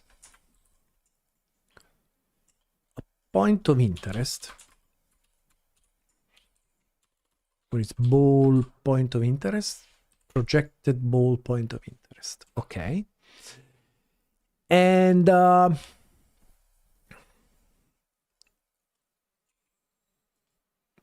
pretty much that's it, right? Okay, and it's gonna return. So it's gonna return a vector f, which is the position that we will have to be there. Then it's gonna return an f32, which is gonna tell us how long we're gonna take to get there. We can also return a boolean that tells us if we're gonna make it in time or not.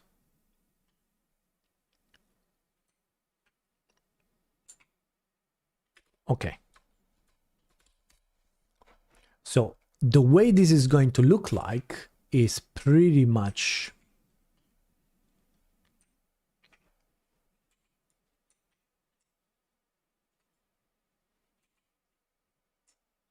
is this one, right?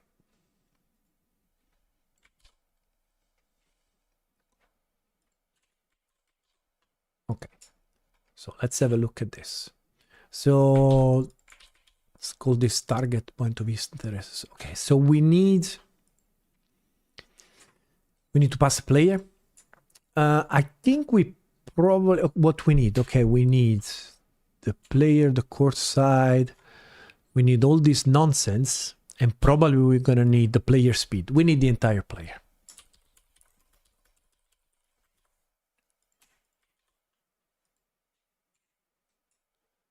Okay. Then we need this mutable target position.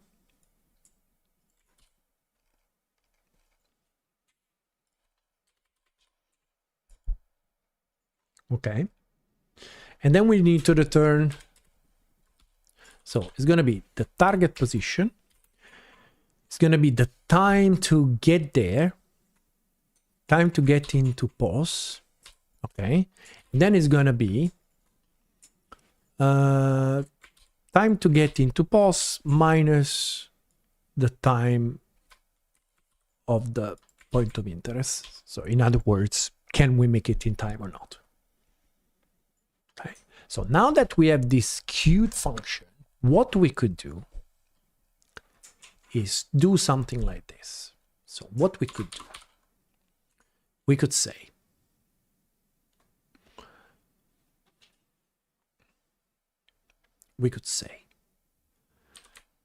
target pause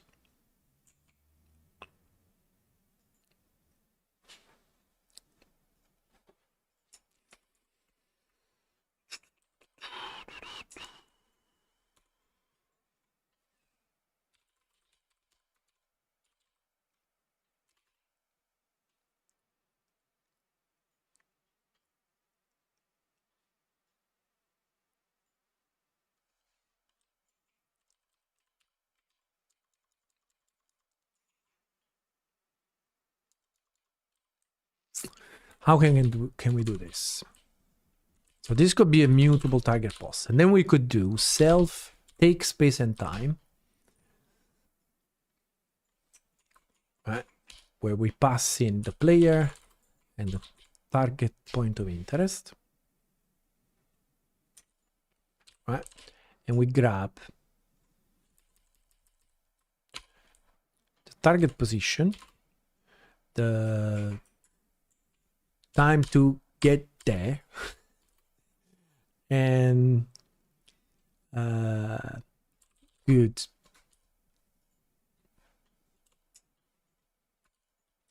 good time or something like that. Is time good? Is good time? Something like that. Okay. Then what we can do is that if is good, so if we cannot make it there, then we go into emergency mode, right? And we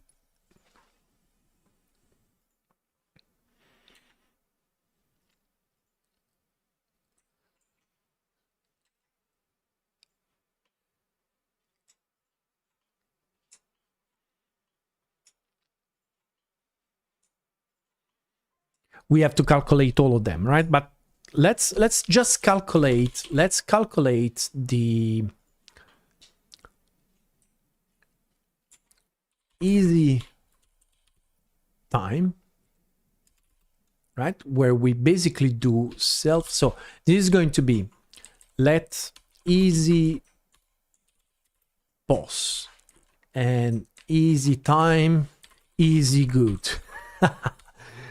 Take space and time, and we pass in the player, we pass in the ball projected trajectory, easy zone, right? And then we do the same for the last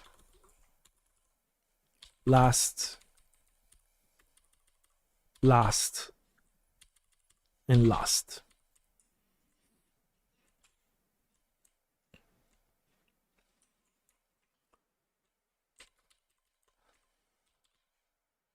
Last stop point. Okay. And we choose the shortest. So if last time is less than easy time,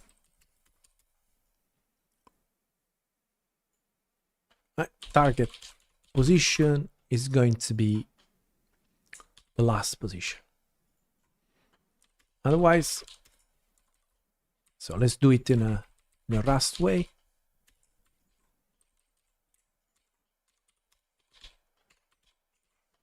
Easy pos. Okay, that's it. Okay. So a bunch of this stuff, we can ignore it for now.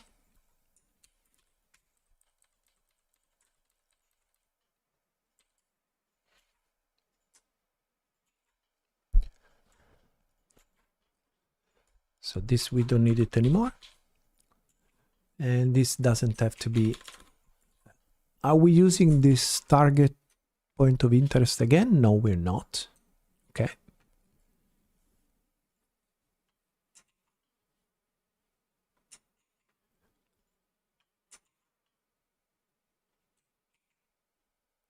Let's make it obvious that we're not using it by doing this.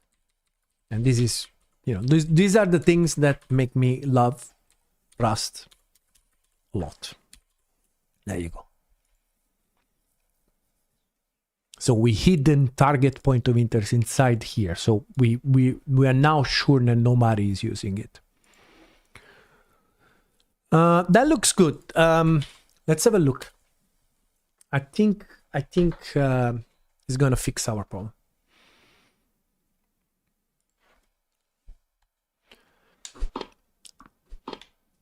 I'm confident that I'm not gonna get points for free. Okay, but at least she swung it, so I'm all right with that.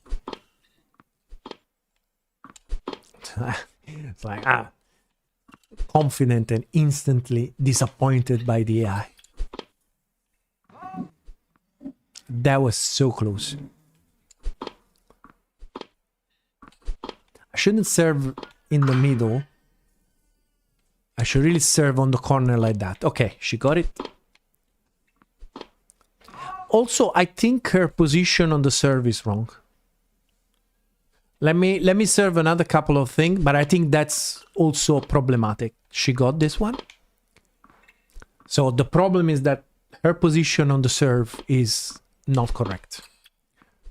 Let me fix this one. For now, it's hard coded, but I think we can probably do it a little bit better. Let's see.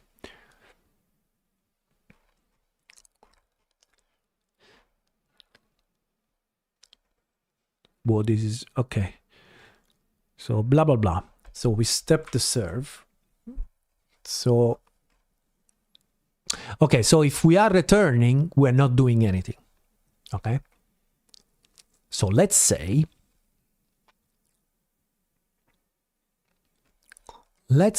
tentatively. I think this is the thing, right? So if we are served, so this is serve return positioning. Okay, so what we want to do is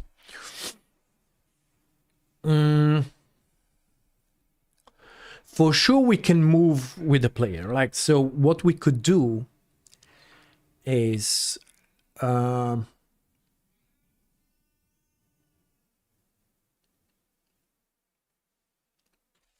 do we have the other player? I need the other player here.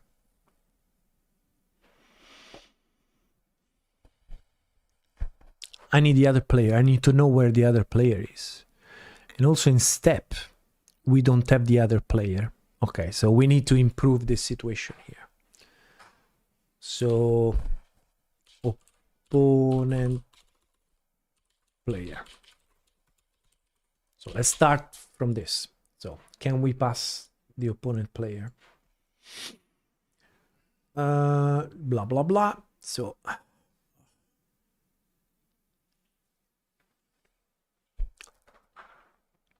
it's very dangerous. I have a feeling that we can, we have to pass the other player. Don't even think about it. So I need to sort this out.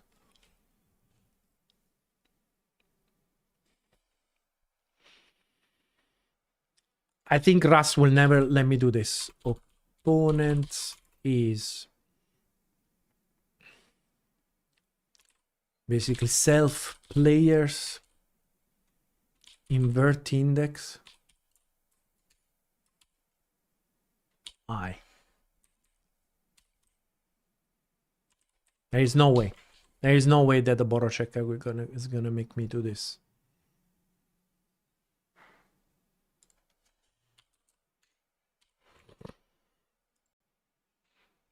Yeah. Okay. So we cannot do this.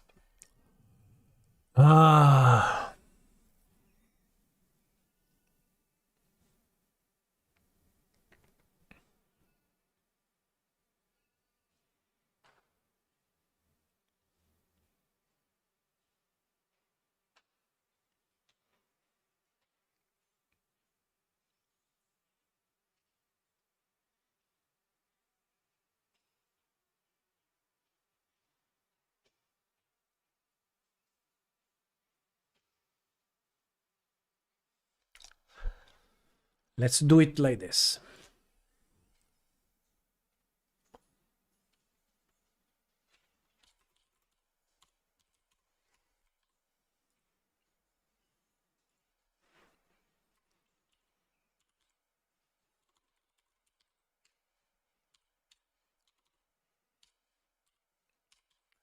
This is, you know,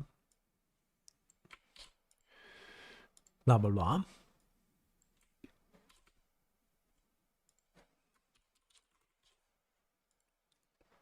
I think like this Russ should be smart enough to let me do it.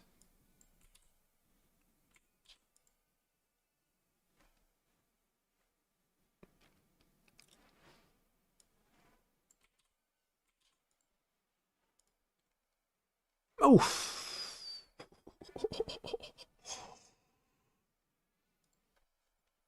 Why? Where?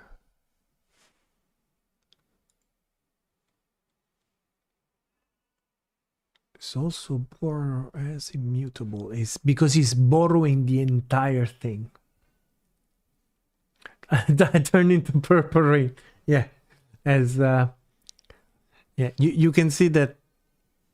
Yeah, I work together with Chucks in this studio, and she's in control of the lighting. So as the sun disappears,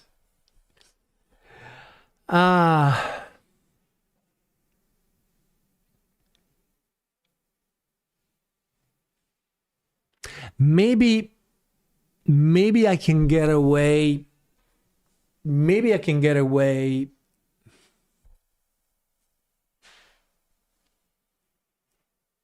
I mean, I could send a player state, so I could send.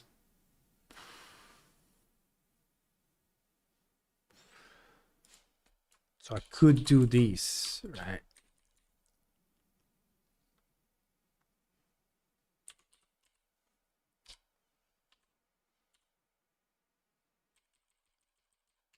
I could create an entire player state, which, yeah, is not great. But this is Rust, and we gotta do what we gotta do, right? So we call this opponent state, and it's gonna be a player state, right? And I think it's got the information that we need at the moment, which is the player position, right? So hopefully Rust is happy for us to do this, right?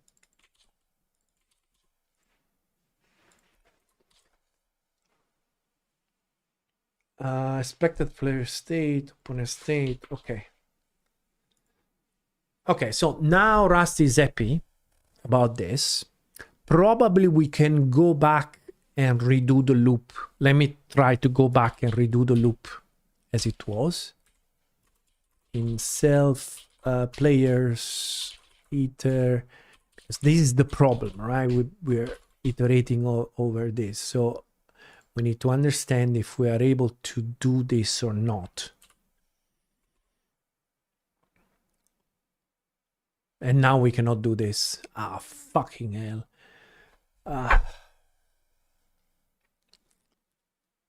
So yeah, we're forced to do it with indices. There is no way around this. Or, you know, my Rust foo is not strong enough. I cannot think of another way to do this. We could move this out, right? So we could have opponent state, and this becomes this, right? So this becomes like a player state.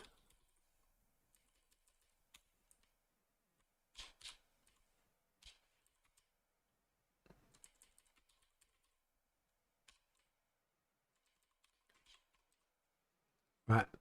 And then we can basically go back to the normal loop here.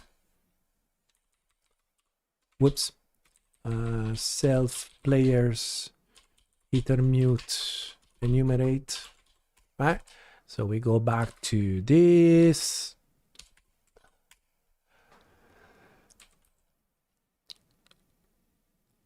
And then we go back to this, and here we send the player states of invert index I, and we should be fine, right? So this becomes P,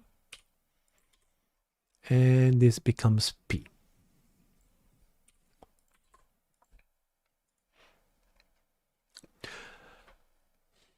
What can we do?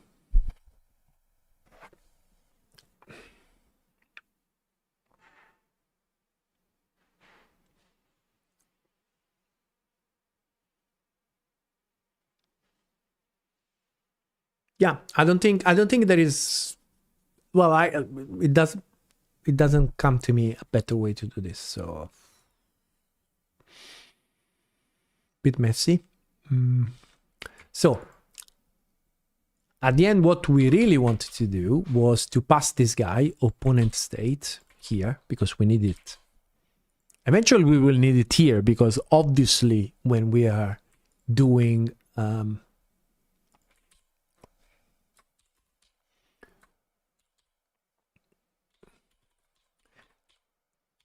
evaluation DI, knowing where the player is, it's an important information. Anyway, down here, what we're going to do is let's start very, very simple. So let's say that target position X is going to be our opponent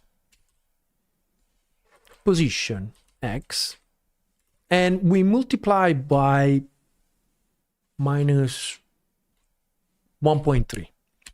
Literally out of my ass. No field X on type option. Hold on. Yeah, because we need, okay. So we have no target position at all.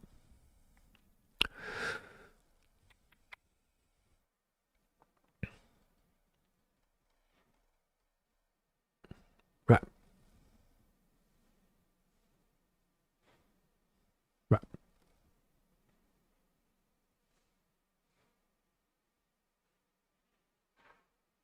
Right. So target position is sum vec3, this, and player pos z. There you go. Happy now? What do you want? What do you want? There you go. Okay. So if this works, it should be an interesting dance. So if I move this way, my opponent should move on the other way. Let's see. Doesn't work. Doesn't work. Doesn't work. All right. Are we even getting here?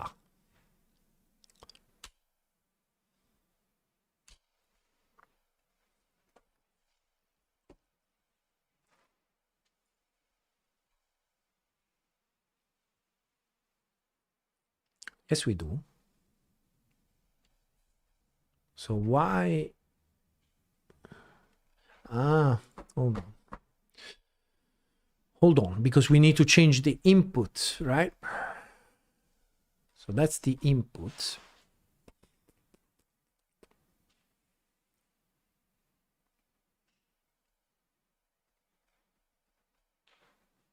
Okay, so how we...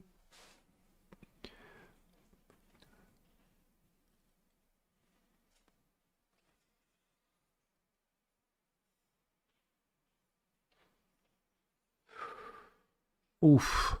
So basically we need to do this thing. Right.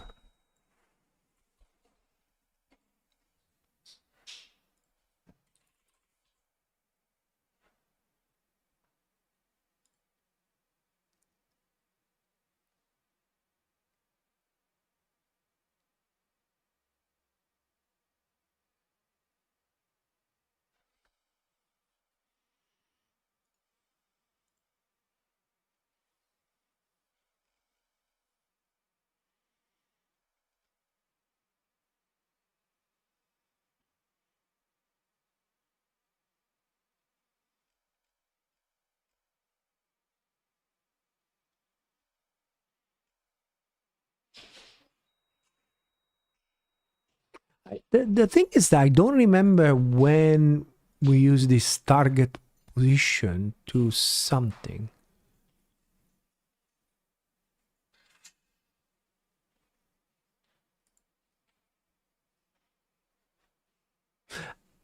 Ah, is this like a target?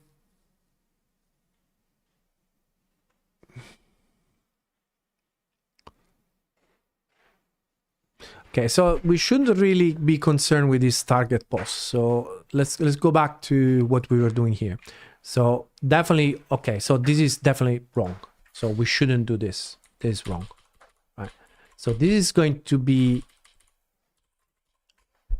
where we want to go. This is where we are. So we don't even need to do this nonsense here. Right? So we don't need to do this. Okay. Good. I think that's it. Let's go. Let's go. Let's go.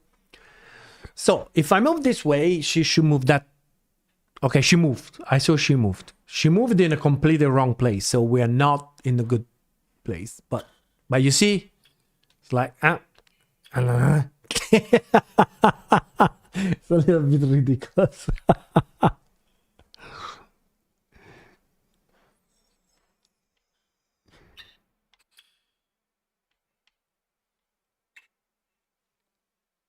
And this is completely wrong, right?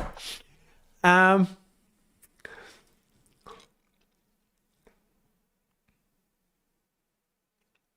thinking if we can do this from a purely geometrical point of view.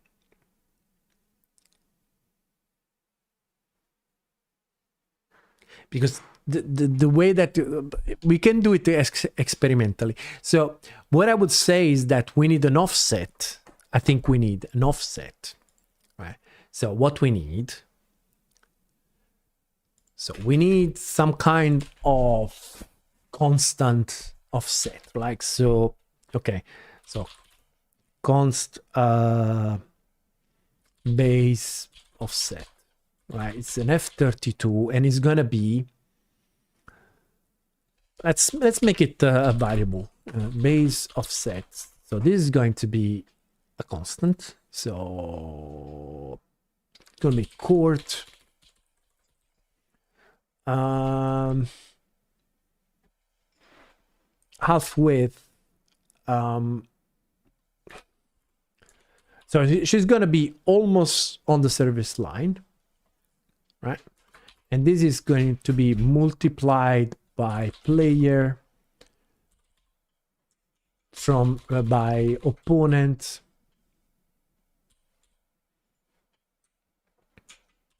state position x signal.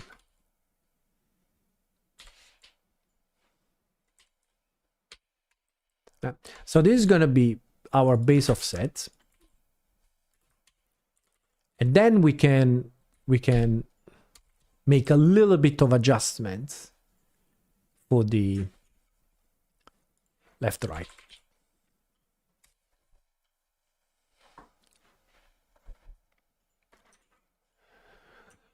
All right. That looks like a slightly better position. And if I move, she's also moving a little bit. She can move a little bit more, I think. But I think we got it.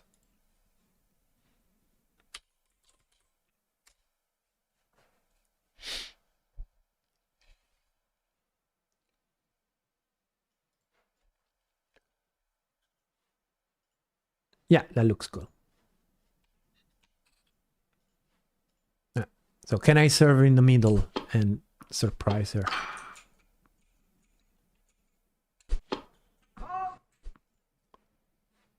Can I go here and serve in the middle?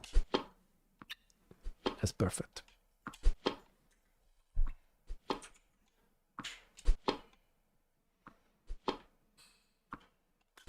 So I have a feeling that now I will have almost no hope to win a game anymore. Now that she doesn't give me any free point on my serve. Skin is gonna be 4-0 easily for her. So it's already 1-0. I didn't even make a point. Yeah, I created a monster. But it's fine because right now the AI is absolutely, in theory, she's absolutely perfect. Like, she's as good as she could be.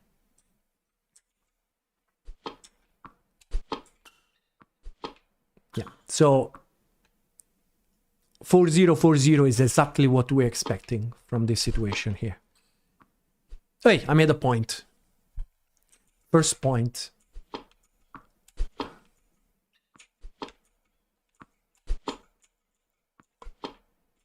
Another point, another mistake.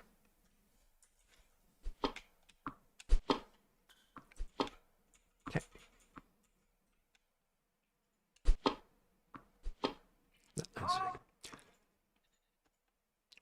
See if we can make a game. But you see now she's moving and she's going to get the serve really well.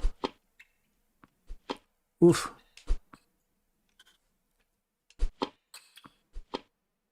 Another mistake. Come on.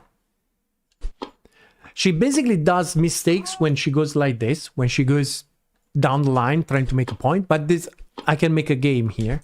But just because she's trying to hit, oof, she missed that ball. 2-1. So we didn't. It's still not good enough. Oof. Still not good enough.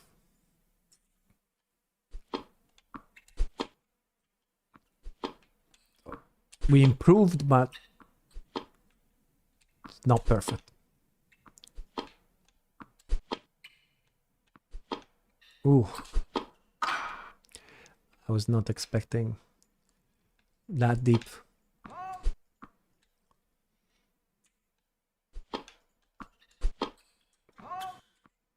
I tried.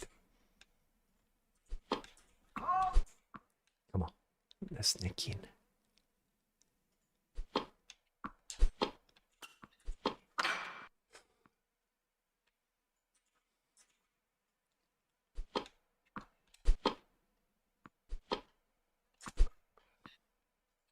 Three, 1.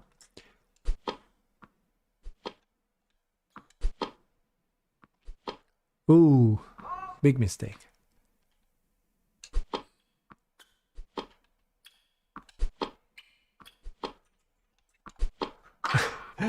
I'm trying to go around and play my forehand if I can. Trying to force my forehand like a desperate.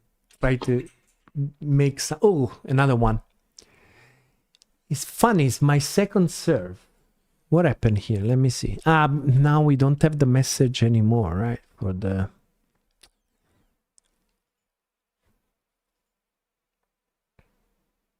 Time to get there. So I have a feeling. Start point, second serve, false. No, I think I will have to put some debug. If I feel like it happened 2 times on a second serve.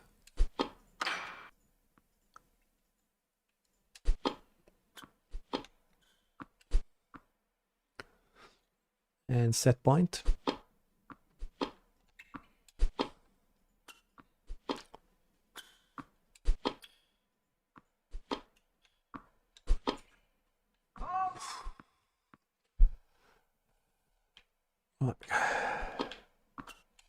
Well, at least it was not 4-0.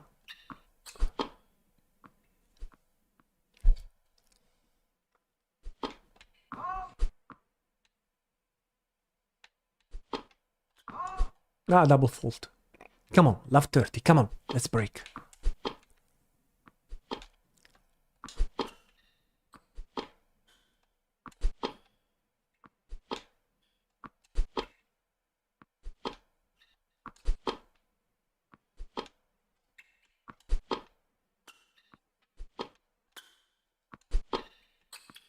Yes!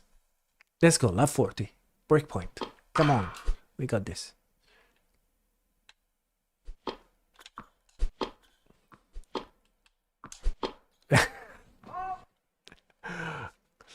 I tried.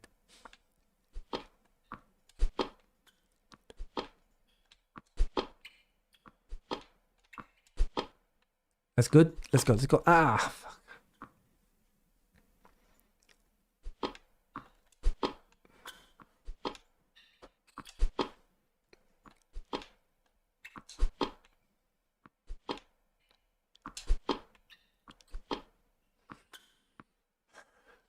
From love 30 to 40, 40. Oh, come on. Come on. Interesting. There was no odds, so she won the game. Right. Let me see another couple of serve if I can. Let me lose this point. I want to try some serve to see. She got this one. Got this one. She got this one. And it's not really happening that often. You cannot be serious. That's correct. I will take it as a win. You know, improved AI serve return. Kind of. What time is this? I think I'm done. Should I do this UI for shot quality feedback? AI not returning serves.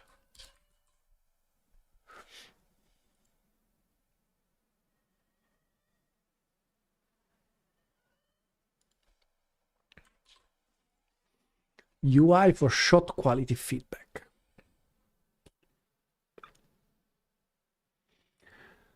What I will need for this. All right, let's give it a try. Let's give it a try. So this is gonna be part of the tennis level, and we're going to have some kind of struct. There is a shot feedback UI, right?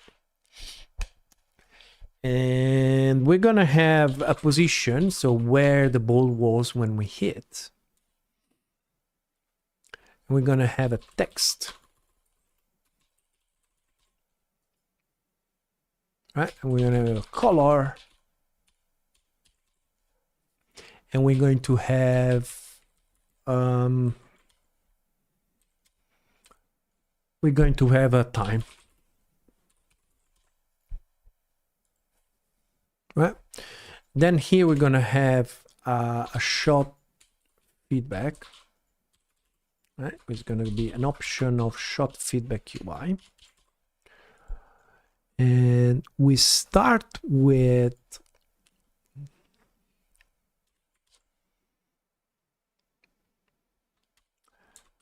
I would say that we start with a test, so shot feedback UI, right? And we're gonna put it in the middle of the court, right? So we're gonna put it at 0, 2 meters in the air, 0, right? We're gonna write ciao, right? And we're gonna use red, and we're gonna for now we put 10 seconds, but for now we're not gonna write the thing. All right, so when we have the render UI, render debug UI,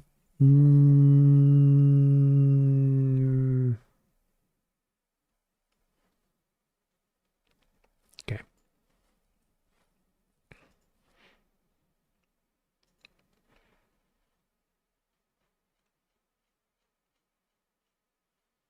How are we gonna do this?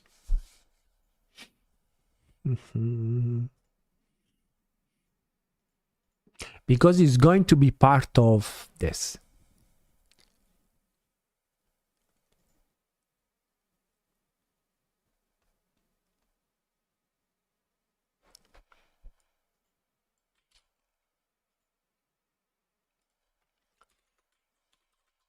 but strictly speaking, is not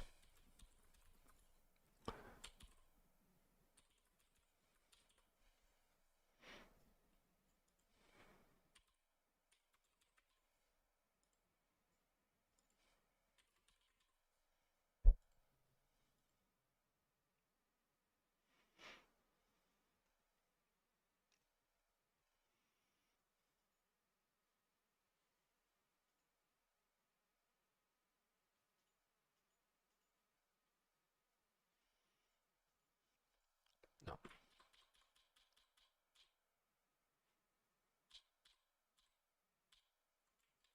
No. Let's do it here. All right. How are we gonna do this?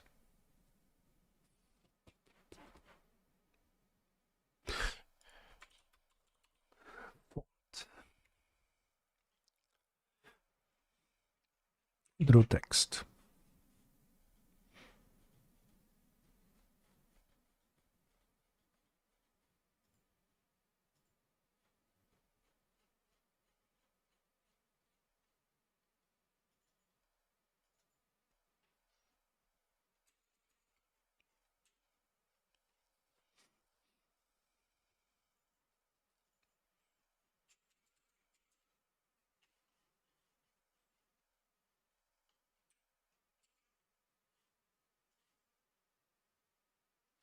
Well, for sure, the first thing that we're going to need is that font, right? So let's create that font because we're going to need it, right?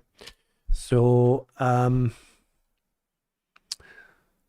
let's call it big font, or font big, right? It's going to be a font. Be a JVR forms font. Okay. So how we create this font? Don't remember. Font big is JVR forms font new, and we want a render font file name, content fonts. Where is it? Content fonts. Let's try this one.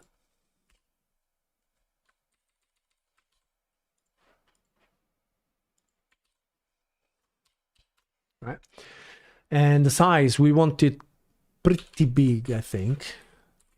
Okay, so that was easy. Font big. Okay, so now let's go back to render debug UI, because what I'm not sure is that can I just render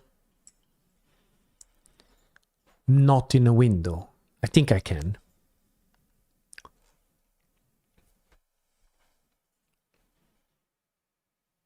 I think I can. So I can just go self font big.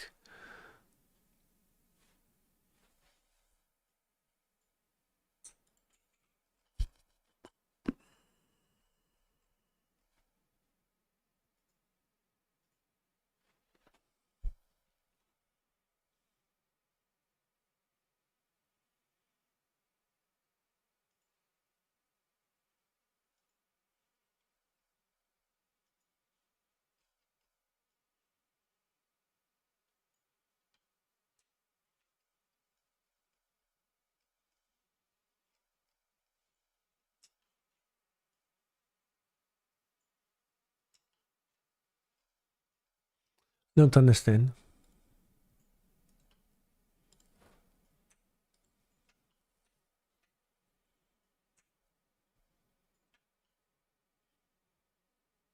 So I have to push the font myself. Didn't I write draw?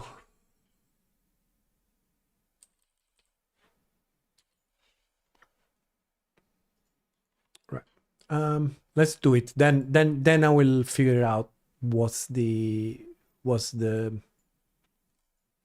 right user interface for this. So basically what we're saying is that we have to do something like this. UI push font font big.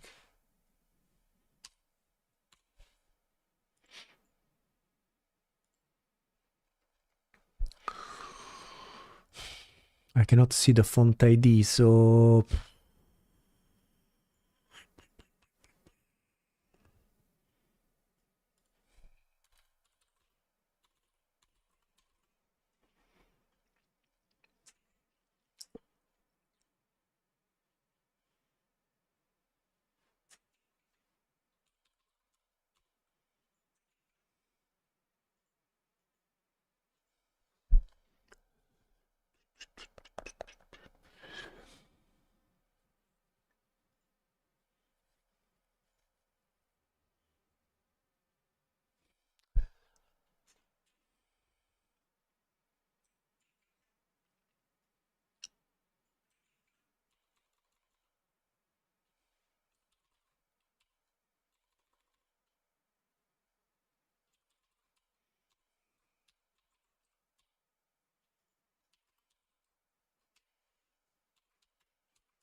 don't know exactly what we need to return, but push whatever push font returns. Right, so font stack token. Font stack token.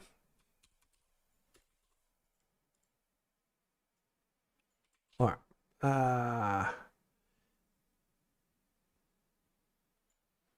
Push font stack token.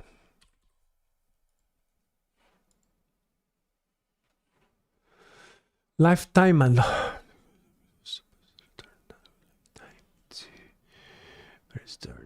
okay, so just give the same lifetime as me. No, hold on. Like that.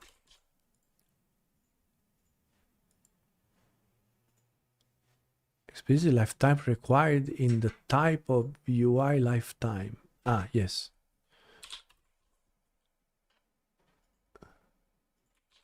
Okay.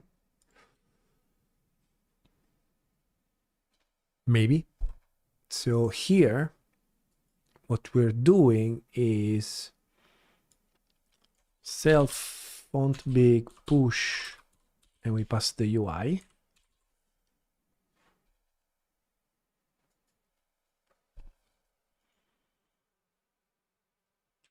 Okay.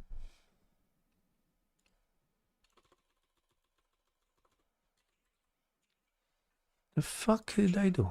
All right. And then I found a button to close everything. Way, Squally. Come stai? Come va? Come va? Come va?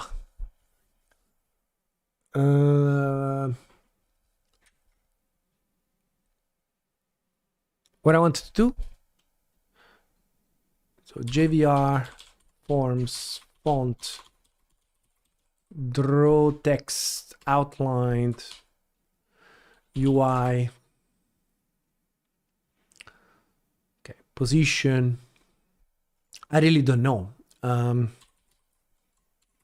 Because what we're trying to do is, okay, can I just draw in the middle of the screen if I want? Something like this. Right, in the middle of the screen, like an idiot. The text. Ciao. Right, and then what do you want? The fore color.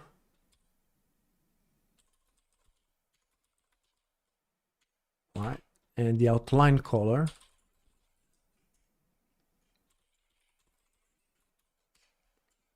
And the outline size.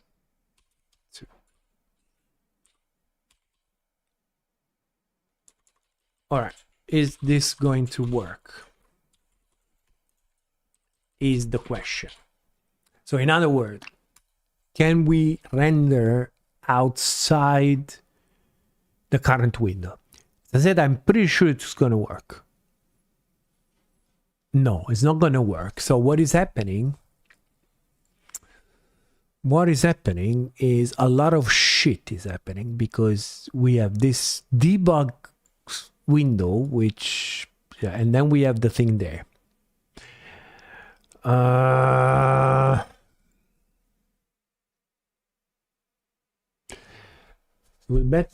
Will it be better than tennis elbow?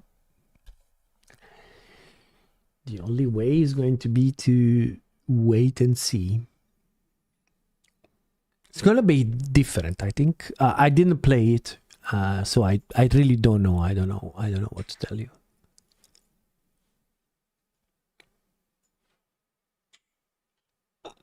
The thing is that I have a feeling that I've been through this and I did some tests, but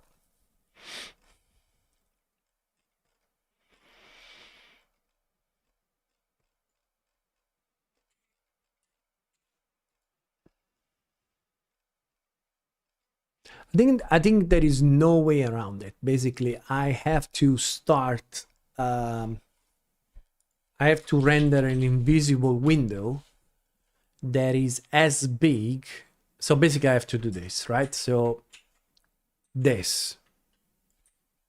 I need to do that. I need to do that before I do this. Right. So I need to do that. Right. And inside that, I have to do this. Right.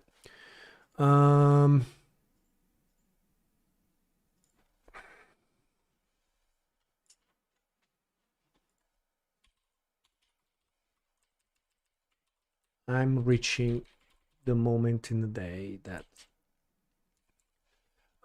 screen size, do I have it? I must have screen size sometimes somewhere. No, I don't have it, but that's easy.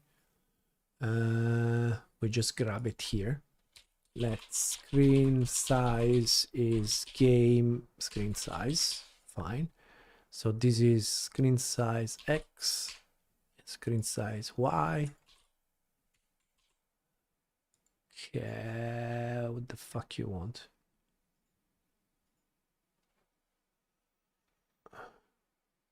Screen size. Okay. So the name of this window is going to be invisible UI. Okay. And this might work. This might work. Okay, so we got the thing there. All right. Okay, so that works. Next, did you program Assetto Corsa the same way like this? Pretty much, yes. I mean, you mean streaming? No, obviously no. I think there was no streaming in 2010.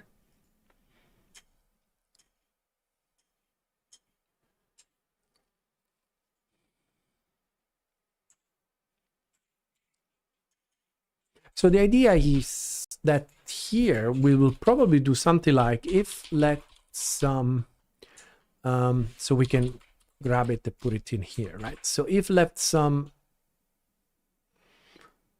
shot feedback, right, is self shot feedback, and it's gonna be, we're gonna need it mutable, so we're gonna need as mute.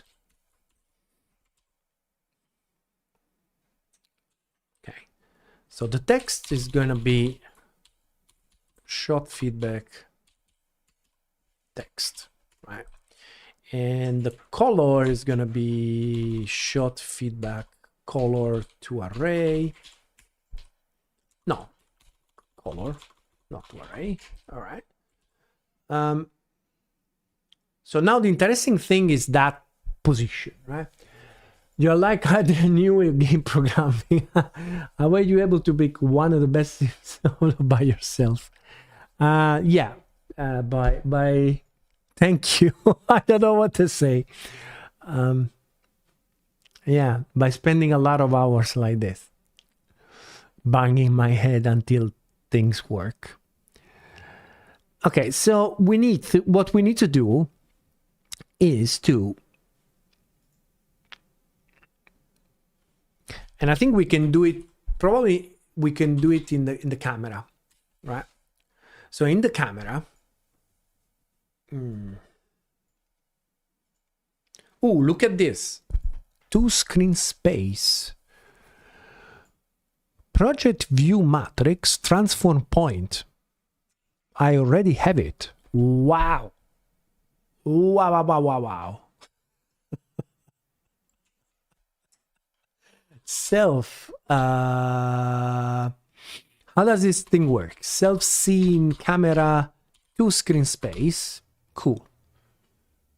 Shot feedback position. And what it gives me a vector 3. Should I scale it? I think so. Let's have a look. Let's see how it works.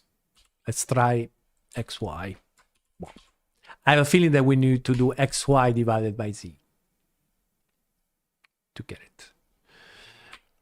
Well. And the other thing is that our text should also be centered there. Okay, so it's totally wrong. But it's very possible that because you should be here in the center of the court. It's very possible that I need to divide it. Okay, so let's grab this position. So let's grab this screen pause. Right, so screen pause is this.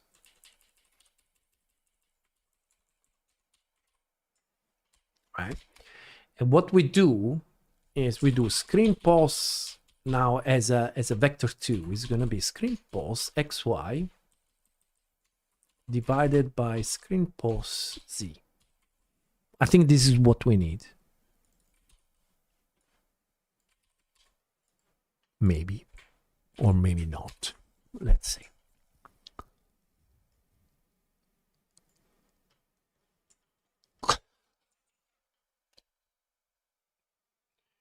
Okay, but hold on.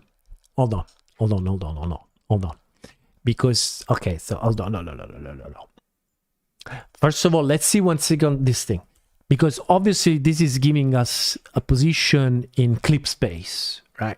So we still need to transform it to the actual screen size. So let's see 1 second this position Z, because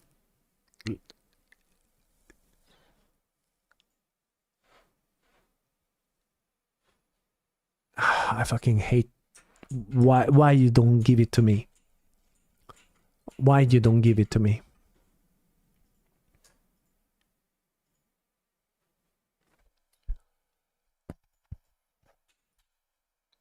Screen pause. Oh, culo.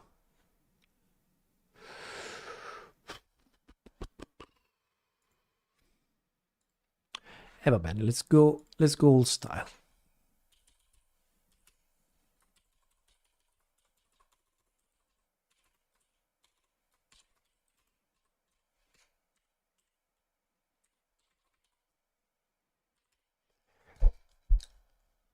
Ma indipendentemente dalla tipologia di gioco, secondo te cosa è cambiato nel mondo dei videogiochi da quando hai iniziato? Voglio dire, è cambiato il mercato, è cambiato l'utente, cosa crea quel legame fra gioco e giocatore e sviluppatore?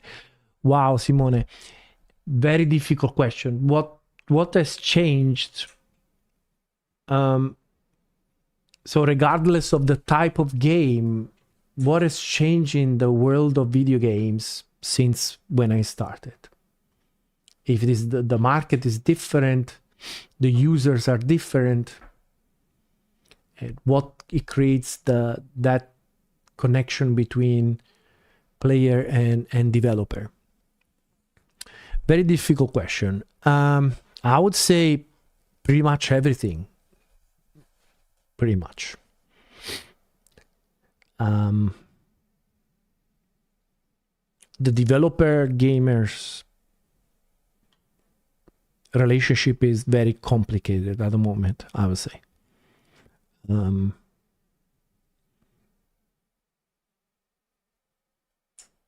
It looks to me like there are a lot of,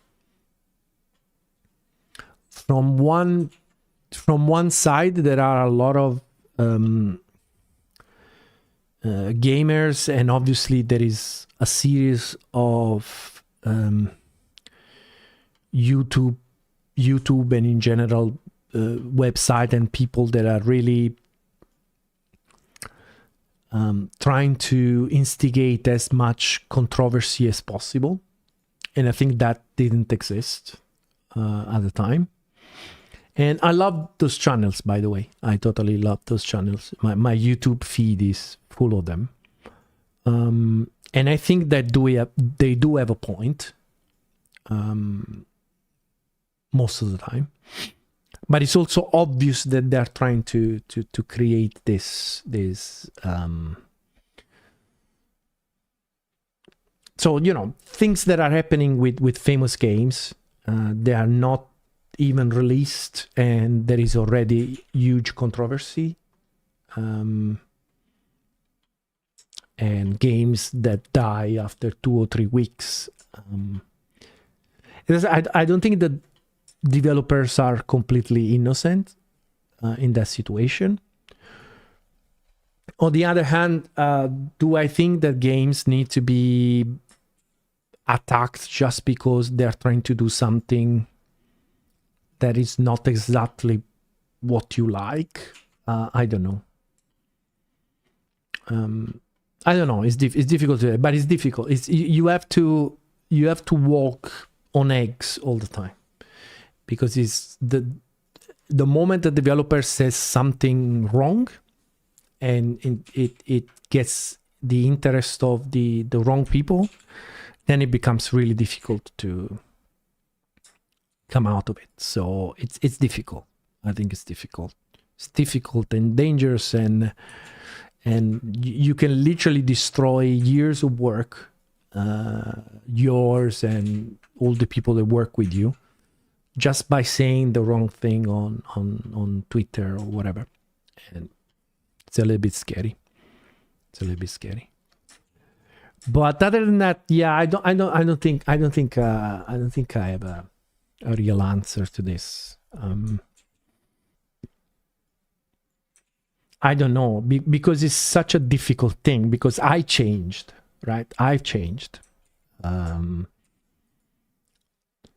So obviously you grow up and the way you do things change, the way you perceive things change. So it's very difficult to understand. So my impression is that everybody changed, right? So the players changed, I changed. And I think that's just normal. The clear solution, in my opinion, is not to be on Twitter. Yeah, the problem that you need, the problem is that you work on something, you need to sell the thing. And so you have to be on Twitter. You don't have to be on Twitter,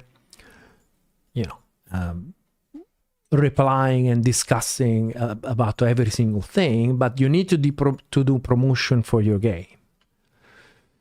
And if you get somebody that shows up with a difficult question, and you're in a corner, right? You're in a corner straight away, and now you're part. And whatever you say, now you're part of the culture war, right? It's really slippery. From that point of view, I would say maybe Kunos Simulazioni has it easy. If you are in racing simulations and so on, you don't, most of the time you don't have to deal with that shit. But it's hard. It's hard. You see, for example, obviously I'm not a fan of Ian Bell, right? I'm not a fan, definitely not a fan of Ian Bell. But, it's not nice to see a game coming out and getting instantly destroyed, completely destroyed. Right? It's not It doesn't mean you have to buy it. I'm not saying that people should buy a game that is not good, but there is a big difference between not buying it and being active and happy if something fails, because yeah, that's probably the sad part. But I think it's just human nature. I don't know. It's honestly, I really don't know. I would say it's very difficult, and it's very different. Also, there is so much reliance on, whatever the streamers will say. Sim racing is very big in this, right? So it's like, okay, so Jimmy said, man, it's understeering, right? And it's like, fuck, who cares what Jimmy says, right? It's like, it's just one guy, right? I love him. I follow his channel, right? But it's like, yeah, you have to be very, very careful, and you have to tread really carefully around these people and around these topics. It's not fun. It's not fun. And I told you it's dangerous. I mean, it's totally fine if you are, if you are in your late 20s, early 30s, and you're a guy on a mountain in Trieste like I was, and it's fine. You see what I mean? If my game didn't work, it was not the end of the world.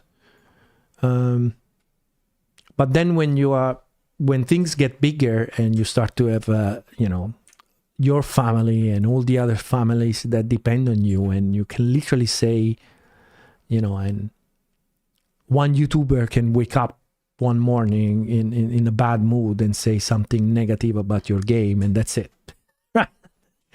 Or you can see now in Assetto Corsa, like, you do the wrong communication at the wrong time in the wrong way, and now you are submerged of negative reviews. Is really difficult. I mean, I think it's good.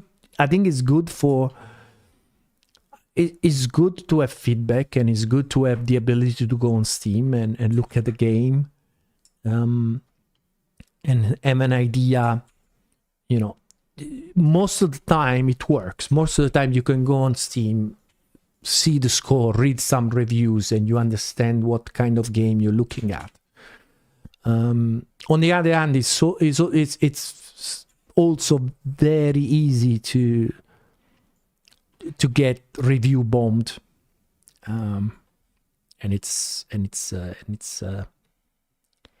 sometimes is really complicated, right? Because there are a lot of people that depend on those games. And I'm not saying that people should buy the games. I'm not saying that. If you don't like the game, don't buy it.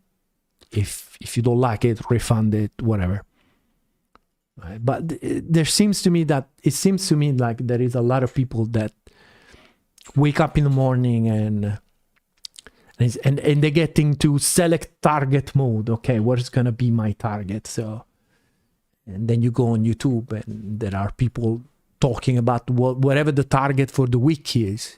This week is the Italian game. With the lesbian night, which I think is a terrible idea for a game. But on the other hand, it's like, should the studio be getting so much hate just because they tried to do a game that they wanted to do? I don't know. I'm one to talk. I'd like to be an indie game dev, but right now I'm just a regular boring web app software dev. But when it comes time to promote something I made, I will not do it directly through social media, but instead will focus on getting content creators to cover it, which is really hard. It's really difficult. It's not that easy. It's not that easy. Those are the things where actually publisher can do a decent job, but it really depends on your game. That gives a sort of low layer in between. You can't put your foot in your mouth promoting your game if instead of just doing it, those are not very different people. Yeah, I mean, the point is that it's not easy. Like, it's not that Yeah, I would love, I would love, influencer to play my game, but it's not easy. There are hundreds of games released every day, so the most likely scenario is that your game comes out and nobody knows about it, right? So let alone convince a streamer to stream it. If you have marketing budget, sure, it's not that hard to throw sponsorship at a bunch of streamers on YouTube. Yeah, obviously, if you have the money, yes. I don't think it's easy. Honestly, I don't know. It's not my job, so I don't know what the cost will be. I don't even know if it works like that. Probably it does. I don't think the kind of games that we're doing are probably part of that scenario. But yeah, I don't know. It's like most developers, the marketing part is not something that I enjoy or am interested in. So it's like I do it because I have to do it, right? But if I can get the publisher to do it for me, it's much better for me. So it's like, okay, I do my job, I do the game, and I get the game to be fast and not crash, and do what it's supposed to do, and the publisher does the marketing and talk to people and try to figure out. Hopefully this time I don't have a game like Hydrofall Generation, which is virtually unsellable. It's like very hard to market. So hopefully people can relate to tennis and anime girls a little bit better. So make the life of the publisher a little bit easier. If you're talking about zero budget in marketing, well, most of the time it is zero marketing budget. Yeah, social media is all you really have. Yeah.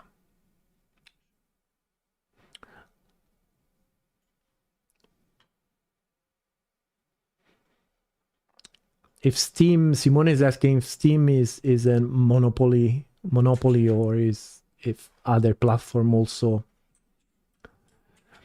Yeah, I would say on the PC is the only platform that matters.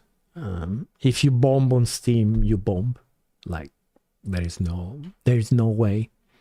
There is no way that if you're gay, I don't think there is a chance that if your game doesn't work on Steam, you're not gonna make money on the Epic Game Store. I don't think there is another alternative, right? I will have a hard time trusting almost any publisher with marketing something on my behalf. My experience was very positive. I really have a very good experience with the guys, both in Assetto Corsa and so the 505 Digital Bros and Hook. They're pretty much sister companies. So Hook did Hydrofall Generation, marketing and publishing, and 505 does Assetto Corsa. The problem with marketing is it's one of those jobs that is difficult to quantify.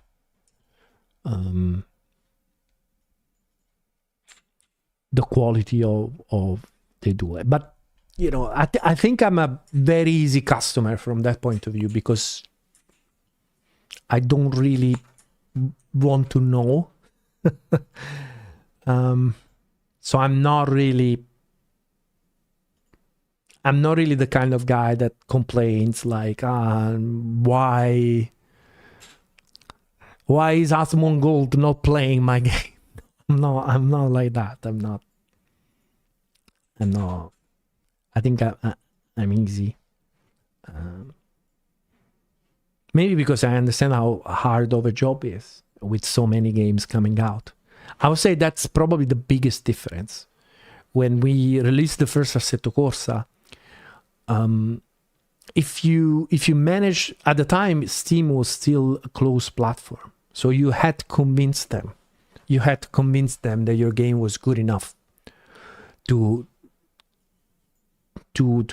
belong on the Steam store. So during the entire development of Assetto Corsa, Marco was like constantly, he was like, if I have to sleep outside the Steam office, I'm gonna sleep outside the Steam office until they allow us in. And I think our game, the first Assetto Corsa was like at the very beginning of, at the time it was called the Green Light Project, where basically you could, at the time you still had to put your project on green light, and you still had to get a certain amount of votes to actually get your game on Steam. Right now, you just pay $100 and you're in, right? And your game is in. So that's the biggest difference. So at the time, the moment your game will appear on the first page of Steam, and there will be like, I don't know, like 2 or 3 games released every week maximum.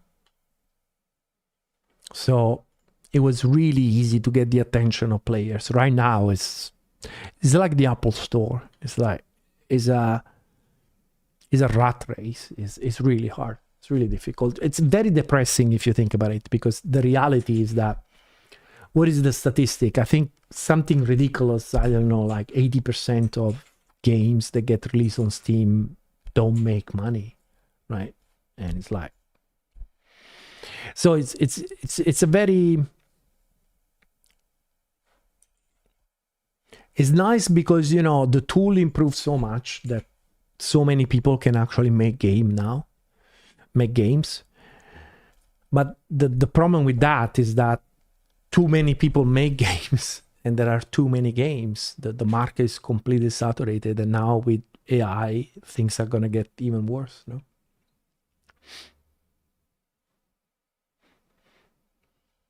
Concord is interesting case study to check some of the hypotheses.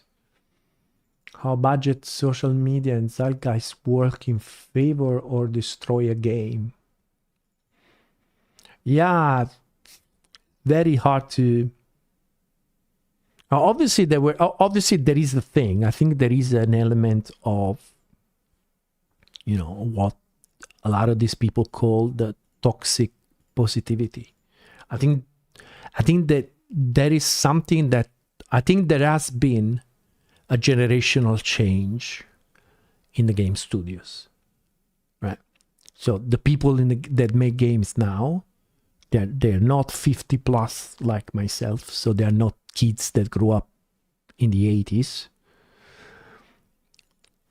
And obviously we have a certain way to relate to other people. We didn't grow up with phones, and so we grew up used to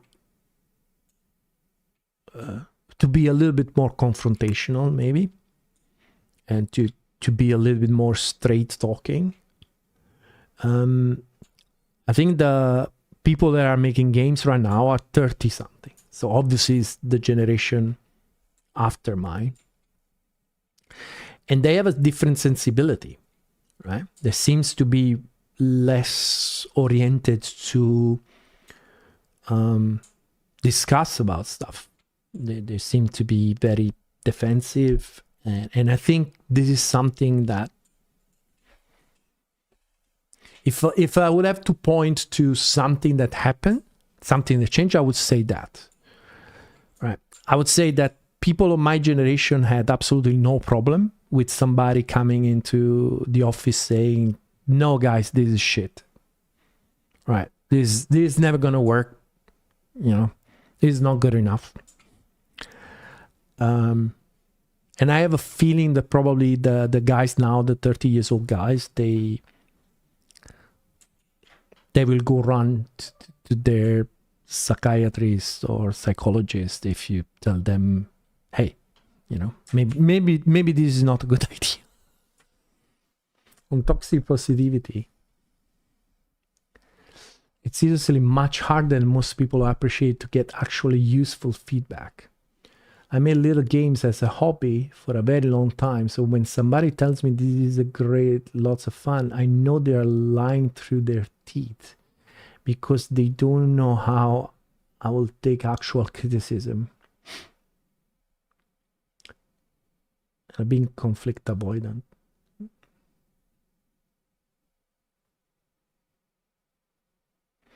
Yeah. Yeah. Honestly, I don't know if it is a generational thing, but it's. I have a feeling that it is. The thing is that if you think about it, in the last, what is it, 5 years, even more than 5 years, even in my time in Kunos Simulazioni, is never been. I never been really part of a big team. Obviously, the guys in Kunos now are younger. Some of the guys are younger, and the dynamic is a little bit different.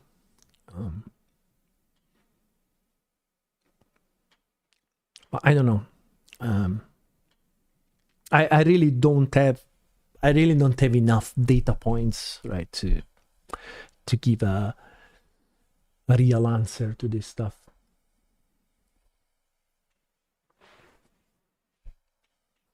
Let's get this thing, and then I think. So right now, basically, what is happening here is that this is correct. This division is correct, but then we get into. So I bet that if I print it here, we're getting something close to 0, 0. Something close to 0, I would imagine. Let's have a look. I would imagine that it would be something like, oof. Actually, no.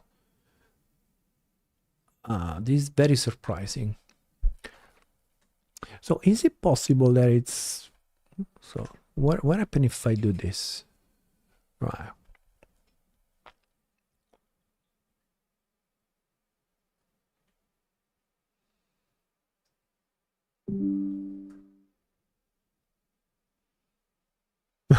here's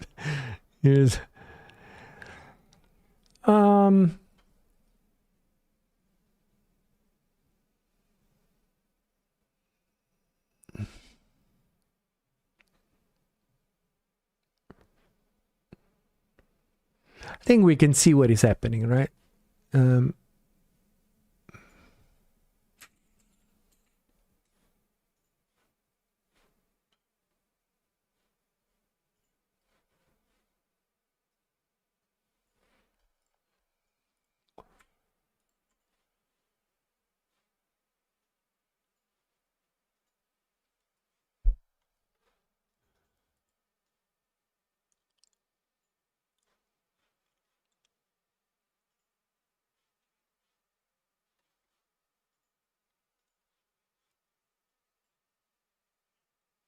I'm still a little bit baffled of what we are seeing.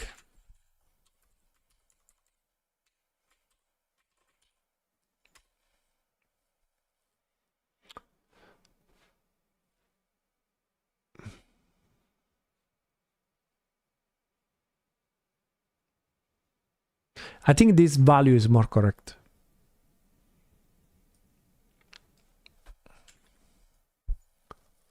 So we don't have to divide, but yeah.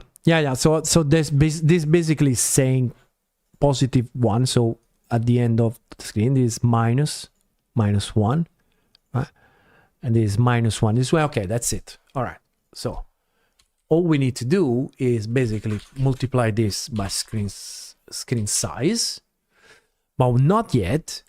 We need to do minus vec2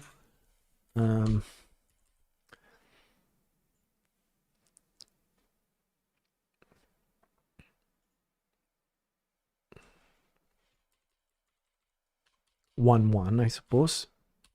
1, and then we need to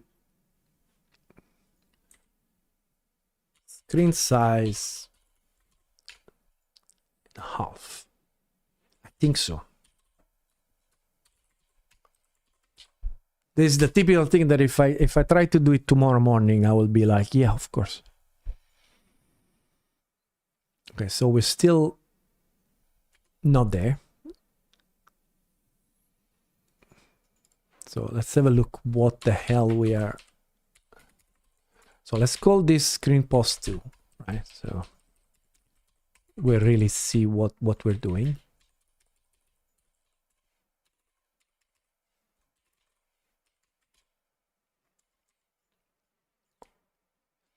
So this should be super easy, right? So we're going from -1 to 1. So first of all, we add this, right?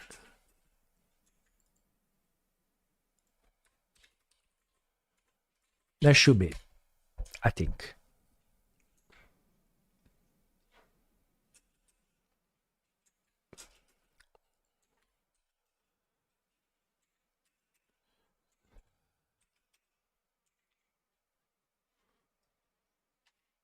So X is working, and maybe Y we need to invert it.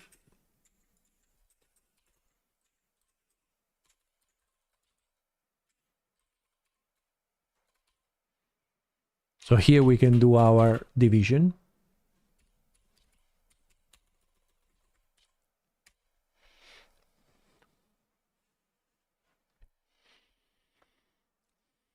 There you go. I think that's it. Not yet. Not yet.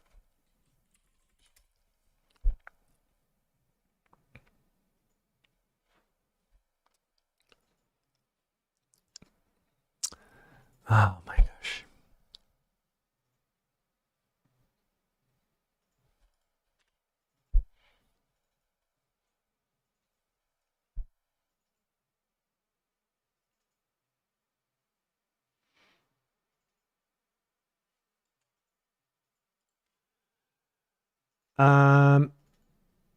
So I think the Y we need to do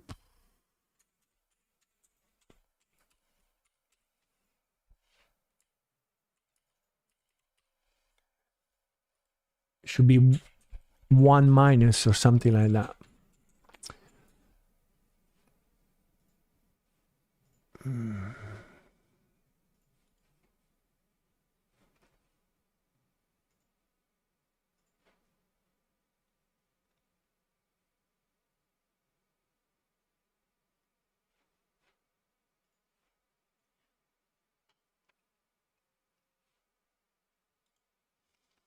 So this is definitely like this, but I think we need to do something like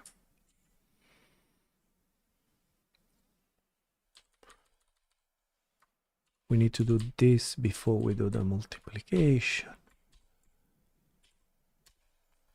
But this is still wrong because we need to do a 1 minus somewhere. So this is still wrong. Yeah. So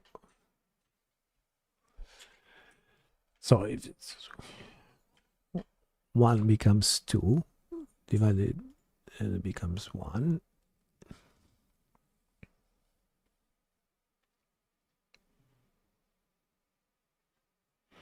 I'm so tired.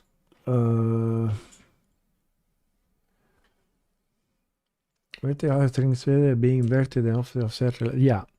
Yeah. So we need to invert that.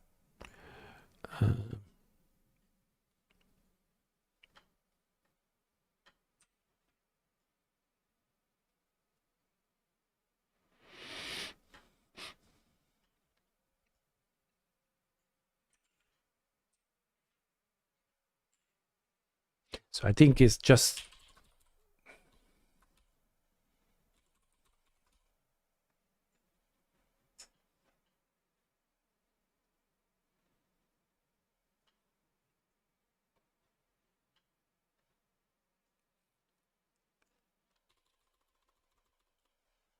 I think I just have to Maybe I can just invert this one. I don't need to invert it. I need to... Oh my god, my brain.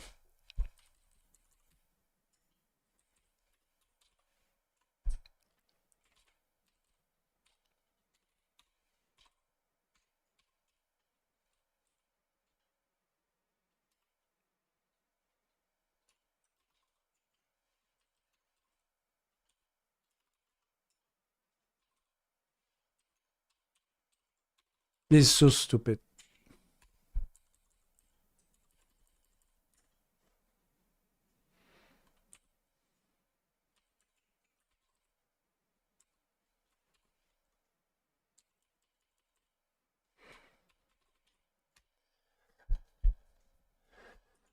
Yeah. There you go. I think we got it. Yeah. I think we got it. The other thing that probably is gonna break it if we do this. Yeah. So we need to avoid this.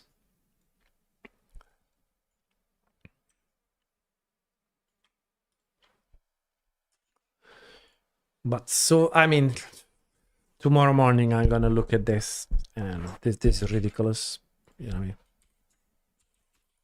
To do with this. Kunos.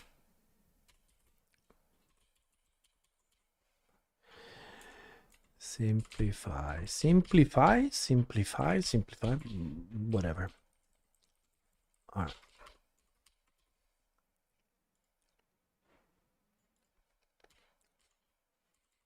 We can do here if screen pause C is more than 0. We do this. All right, so we've done the hard part. Yeah, no, near future. I'm sure that as soon as I look at this tomorrow morning with a fresh brain, I was like, dude, what are you doing? All right, so we can now, after this, okay, so after we've done all this, what we can do is get the shot feedback time minus equal game time dt. Okay, and then we have to,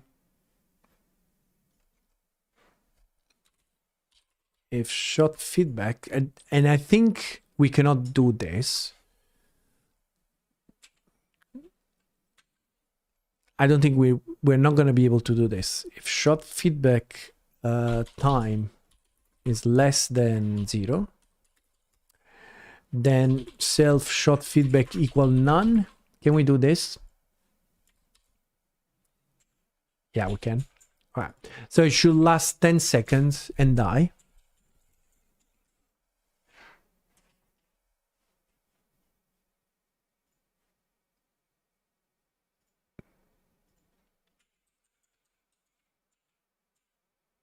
Yeah. All right. Okay. So this works. So now we can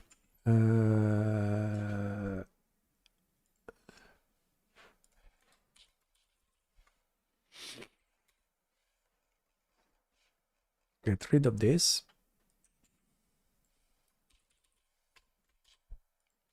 Okay. We can create a whoops. Okay, so now the feedback. Do we even have it? I don't think we have it. I don't think we have it. Step shot swing. All right. So we get the ball. We get the error, and that's it. So we don't have a feedback for this.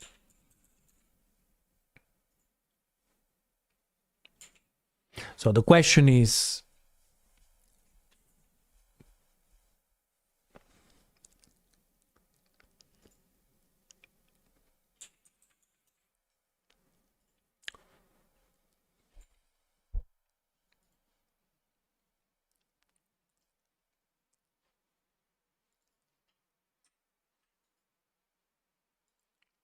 So we need to decide how we're going to do this.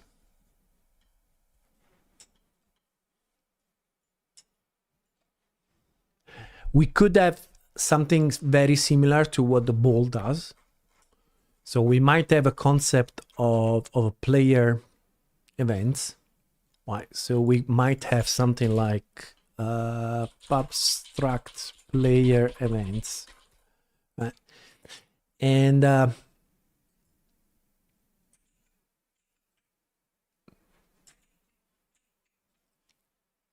maybe it doesn't have to be events. It could be shot. Let's try shot feedback. Yeah, shot feedback. Okay, which is basically for now just shot quality,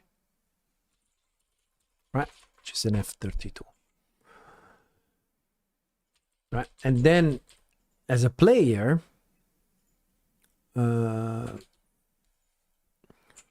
we have shot feedback, right? Which is an option of shot feedback, right?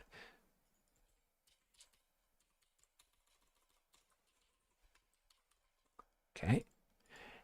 Next, we're gonna also need this into the player state.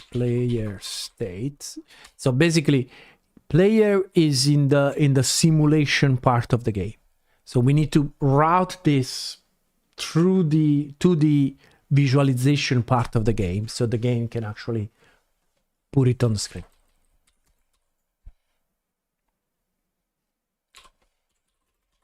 Okay. Shot feedback is self shot feedback. Okay. But in order to make this happen, we need to make this clone copy. And now we can do that. Okay.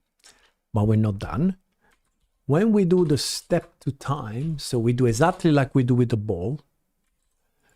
So with the ball, we recreate this and we do the same with the players.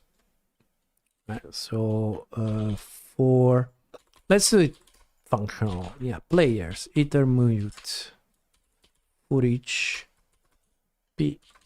We do P. What was it? Shot feedback is none.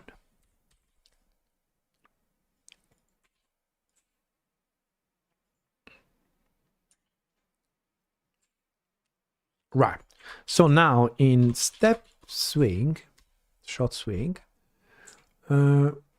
this, right? And we can update. So self shot feedback is some shot feedback. And we have to calculate the shot quality. So the shot quality is 1 minus, so it's a saturate, saturate 1 minus ball hit res error.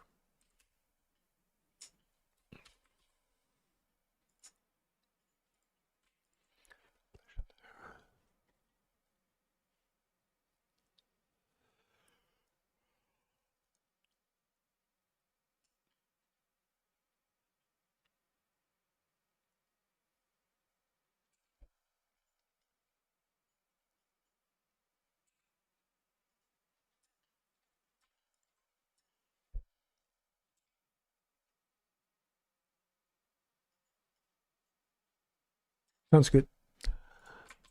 Sounds good. All right. So now we got this.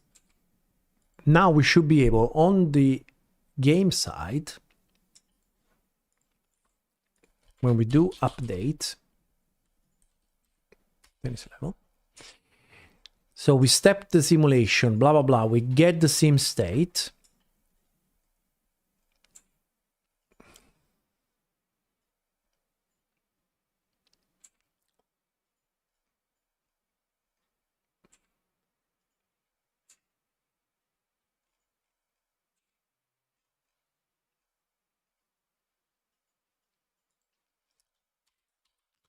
we do for p in self match state, in match state players either shot feedback. We need to okay, we need to add something to shot feedback. P shot feedback. Okay, so shot feedback, we need to put the position where we hit the ball. Hit pos. Like 3F, right?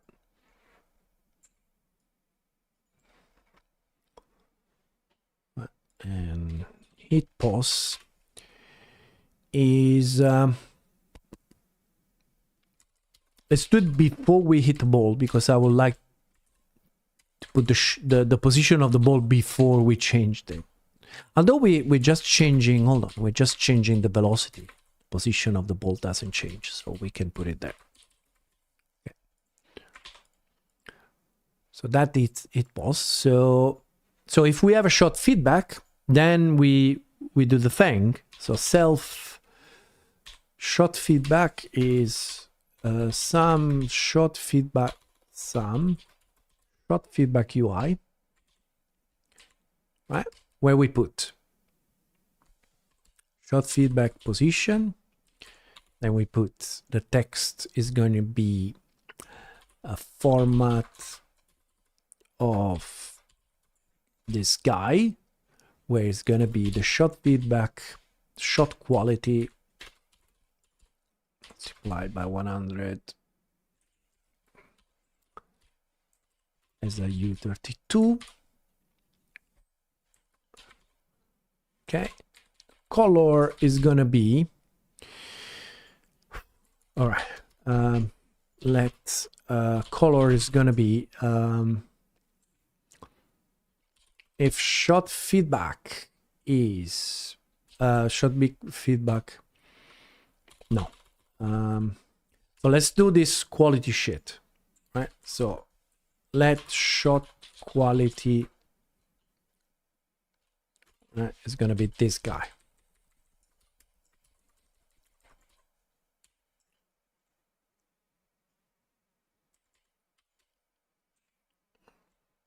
Okay, so the idea is that if shot quality is more than 90, then we're gonna use green, colors green. Else if shot quality is more than 75, we're gonna use colors yellow. Otherwise, you suck and it's red, color red. Okay, that sounds good. So that's color, and we keep it on the screen for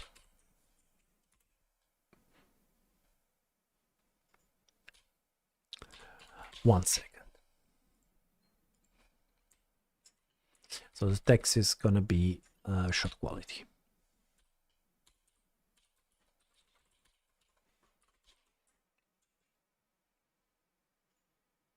That should work. All right, let's give it a try. This should do both my shots and the AI shots. So let's have a look. Yeah.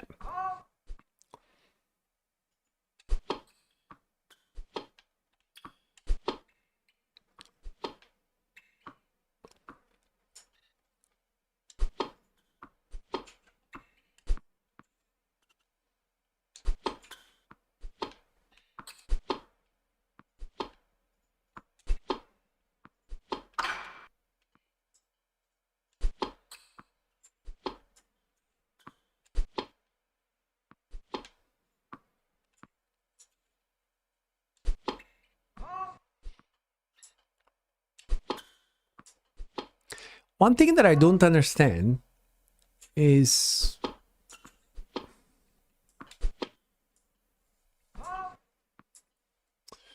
One thing that I don't understand is that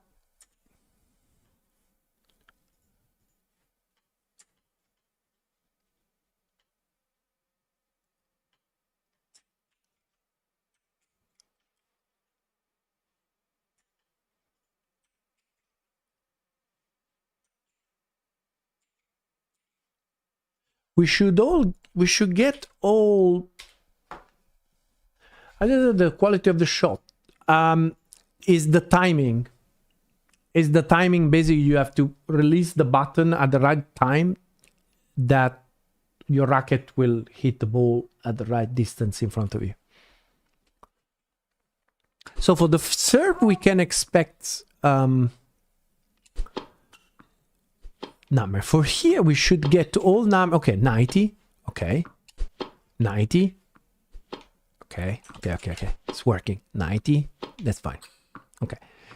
The other thing is the 90 should still be good. So the serve. Okay, so serve to do quantize. Right. Should we do it right now? So this is the, so we should basically do this. Right. So row error is this.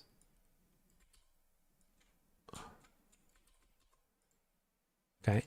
And error granularity. Okay.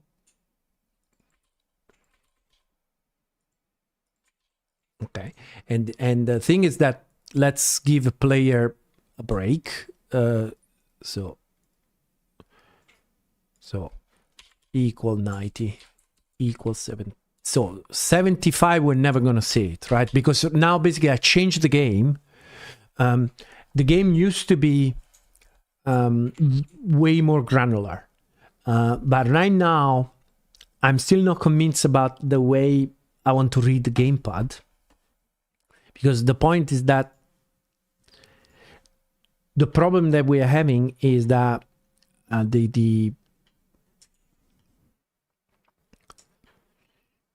I can be very precise with the gamepad reads, but I cannot be very precise with the keyboard. So I want to try to see how good it is to have a quantize, so this way, so the errors are all 190, 80, 70 and so on, instead of you cannot have 92. And that will pretty much put the frame rate out of the question.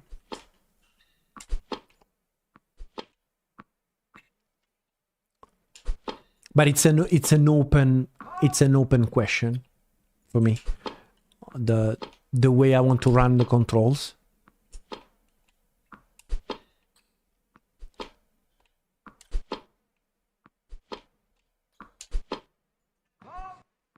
For example, that was 90 and I missed it. So it's there is also another thing when it comes to the precision of the shot. At the moment, it's also a function of how long I'm preparing for. So if I'm preparing for a longer time, the shot tends to be more precise. Which is a good representation in tennis, you know, overall. The thing is that I would still like... Yeah, I don't know how much randomness I want. Like, I really need to understand, like, how much I want to accept that if I do a 100%, if I want to have a situation where I never miss. Even if I take it like at the very last second with no preparation, but I hit it and I hit it 100%, probably we should never miss. This I'm fine. Like, I hit a 70 and it went out. It's fine. This I didn't even hit.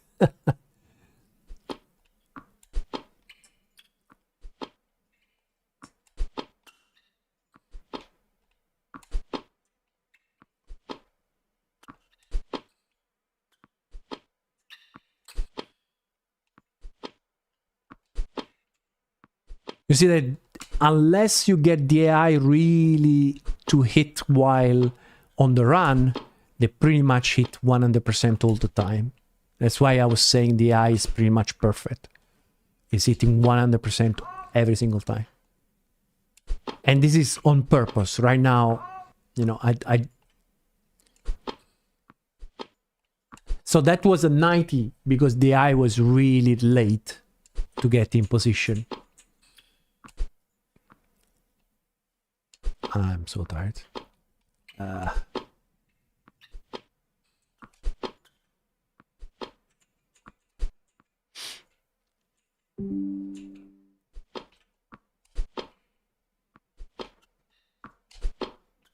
Well, it's quite good. In the Godot version of the game, I had the text kind of float up after you hit. Also, it was completely 3D, which is something sadly I don't have in my engine, so I cannot make it completely 3D. And that means that I don't remember if the AI was actually showing the number. So this is the Godot version with the same bugs on the AI. So the AI doesn't have a number, right? But you see the number was kind of going up. Right? I don't know if it makes sense, honestly, to make it go up. I think it makes more sense to stay where it is, to stay where we hit the ball.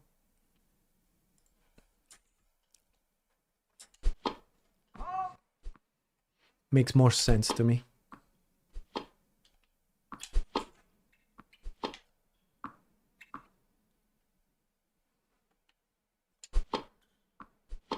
Oh, come on.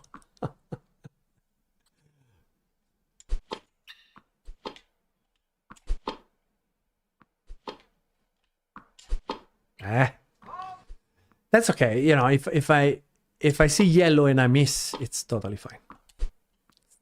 Like you want that's, and I think that's the. Honestly, I don't love it,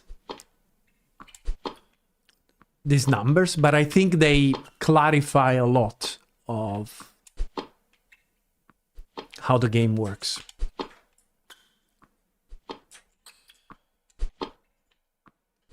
Got you.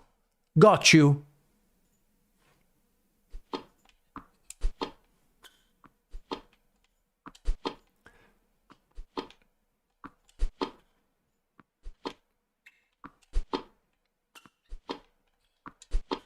Yes. At the end, you know, you want to try to move the opponent, right? It's like real tennis, right? So you want to move it and then, you know, go for a more killer shot.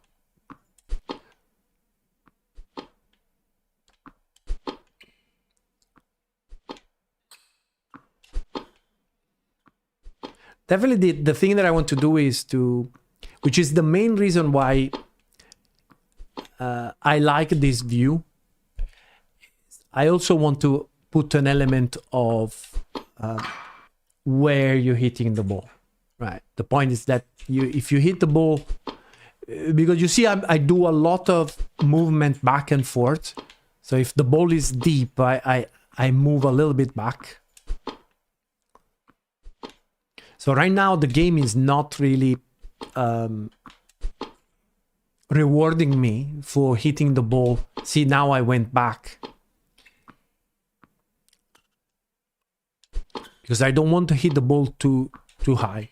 These things that actually the thing that I like already about the game is that I do it naturally. I don't even think about it. It's just because it feels like I'm playing with a camera like this instead of, it doesn't feel like I'm watching a game on TV. So I have the instinctive reaction to fall back when I see the opponent hit a deep ball.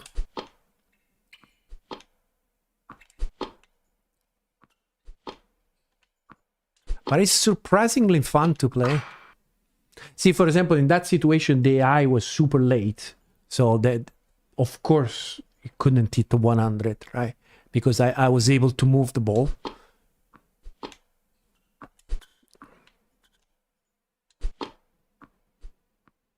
Oh my God, why misses that ball? It's so annoying.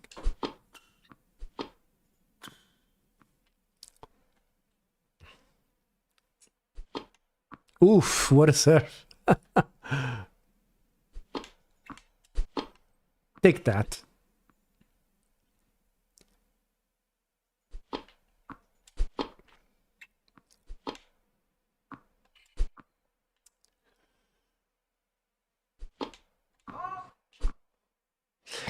And that serve going out, that's another decision. Like,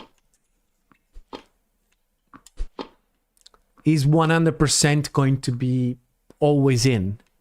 Or when you choose a power shot, you're also accepting the idea that you can miss, even if you hit it at 100%, right? And then it's a matter of improving your character ability.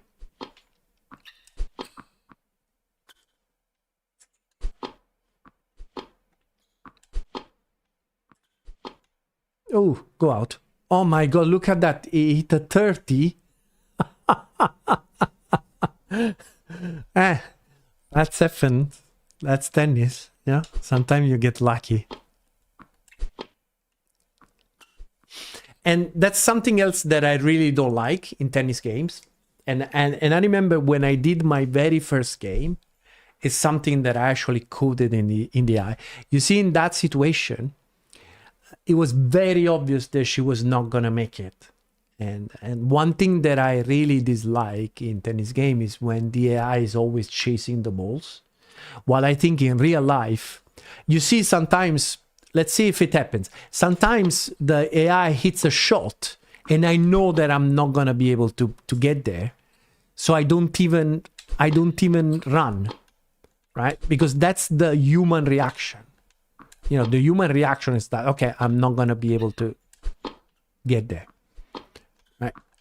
Here, I was undecided. Like, maybe I should have go for it. But there were situations. Let's see if we can see a situation where the AI hits a really good shot. And it's like, all right, this one, I know there is no point in running and going to get it, right? So I want the AI to do the same. When you hit a good shot, the AI should go like, all right, I'm not gonna be able to get there. So yeah, we also did this, which is a good thing considering that I was really. So we also did this. Look at my to-do list. Shrinking. All right. So, and the big target for the week should really be, because it's something that is going to change my code a lot, but I really wanted to have it. And it's basically like multiple matches. Right? What does it mean? It means that we want to have a situation where while we're playing here, there's going to be other matches going on here. Right? And this is like the confusion of lower level tennis, junior level tennis, right? When you play a tournament, you are not in the center court.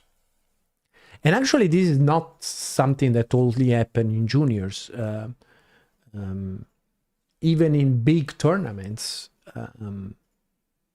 sometimes you play on smaller courts where kind of beside you there is another match going on, and you have to deal with it. You have to deal with the calls of the ball out. Actually, talking about the calls, this is something that I'm still not sure, because I think it would be cool, again, as a progression in the game, that the first, at the beginning of the game, you really don't get judges. So it would be cool that the girls will actually call their own balls out, instead of having this kind of, as if there is a judge that is calling the ball out. Will be interesting. And as you progress, maybe you will get like a judge that will call the ball out or something like that. I think that would be cool, because basically I really want to give this sense of progression. I was talking the other day about the idea of when you start playing and your level is quite low, basically the idea was like eventually there will be like people walking by here, right? And I was like, wouldn't it be cool that the better you get, sometimes you get somebody that kind of stops and start to look at the match, right? And then they walk away. And the better you get, the more people will actually stop and watch the match, which will be cool.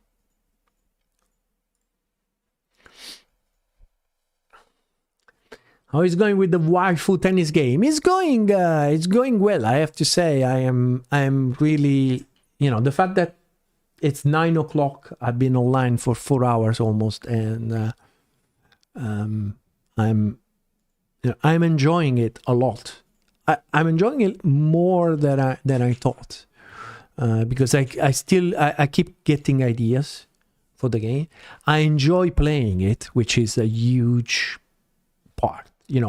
Considering how simple the game is now, especially the AI is super simple, and the fact that I'm enjoying it, I can already envision a situation where you will have, you will not have just your match like that. You will have like your tournaments and like, who I'm playing, do I know this player, or do I don't know, did I play with this player already?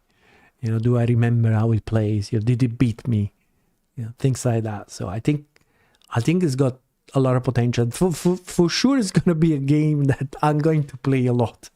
Now, whether or not people are going to buy it, I have a feeling that I'm going to play it a lot.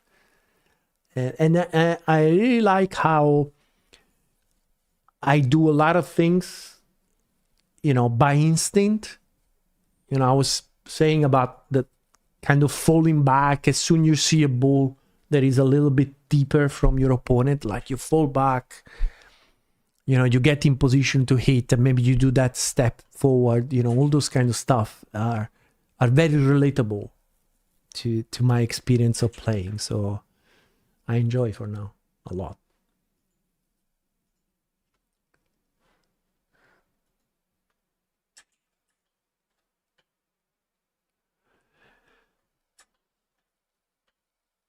Yes, it's also optimization, Yeah. You won't be able to reach that ball, so what's the point in running after it? Yeah, that's completely correct. So that's just the human nature. So, yeah, I can, it's something that I'm going to do. I already have the code. We already saw the code today. Basically, the AI already knows if they will be able to reach the ball or not. And obviously, sometimes it's nice to see, especially when we will have, we will have animations for shots where you're reaching for a shot, right? So right now, all our shots are very you get in position and you hit, but it's quite easy to calculate that the ball is going to be far from you.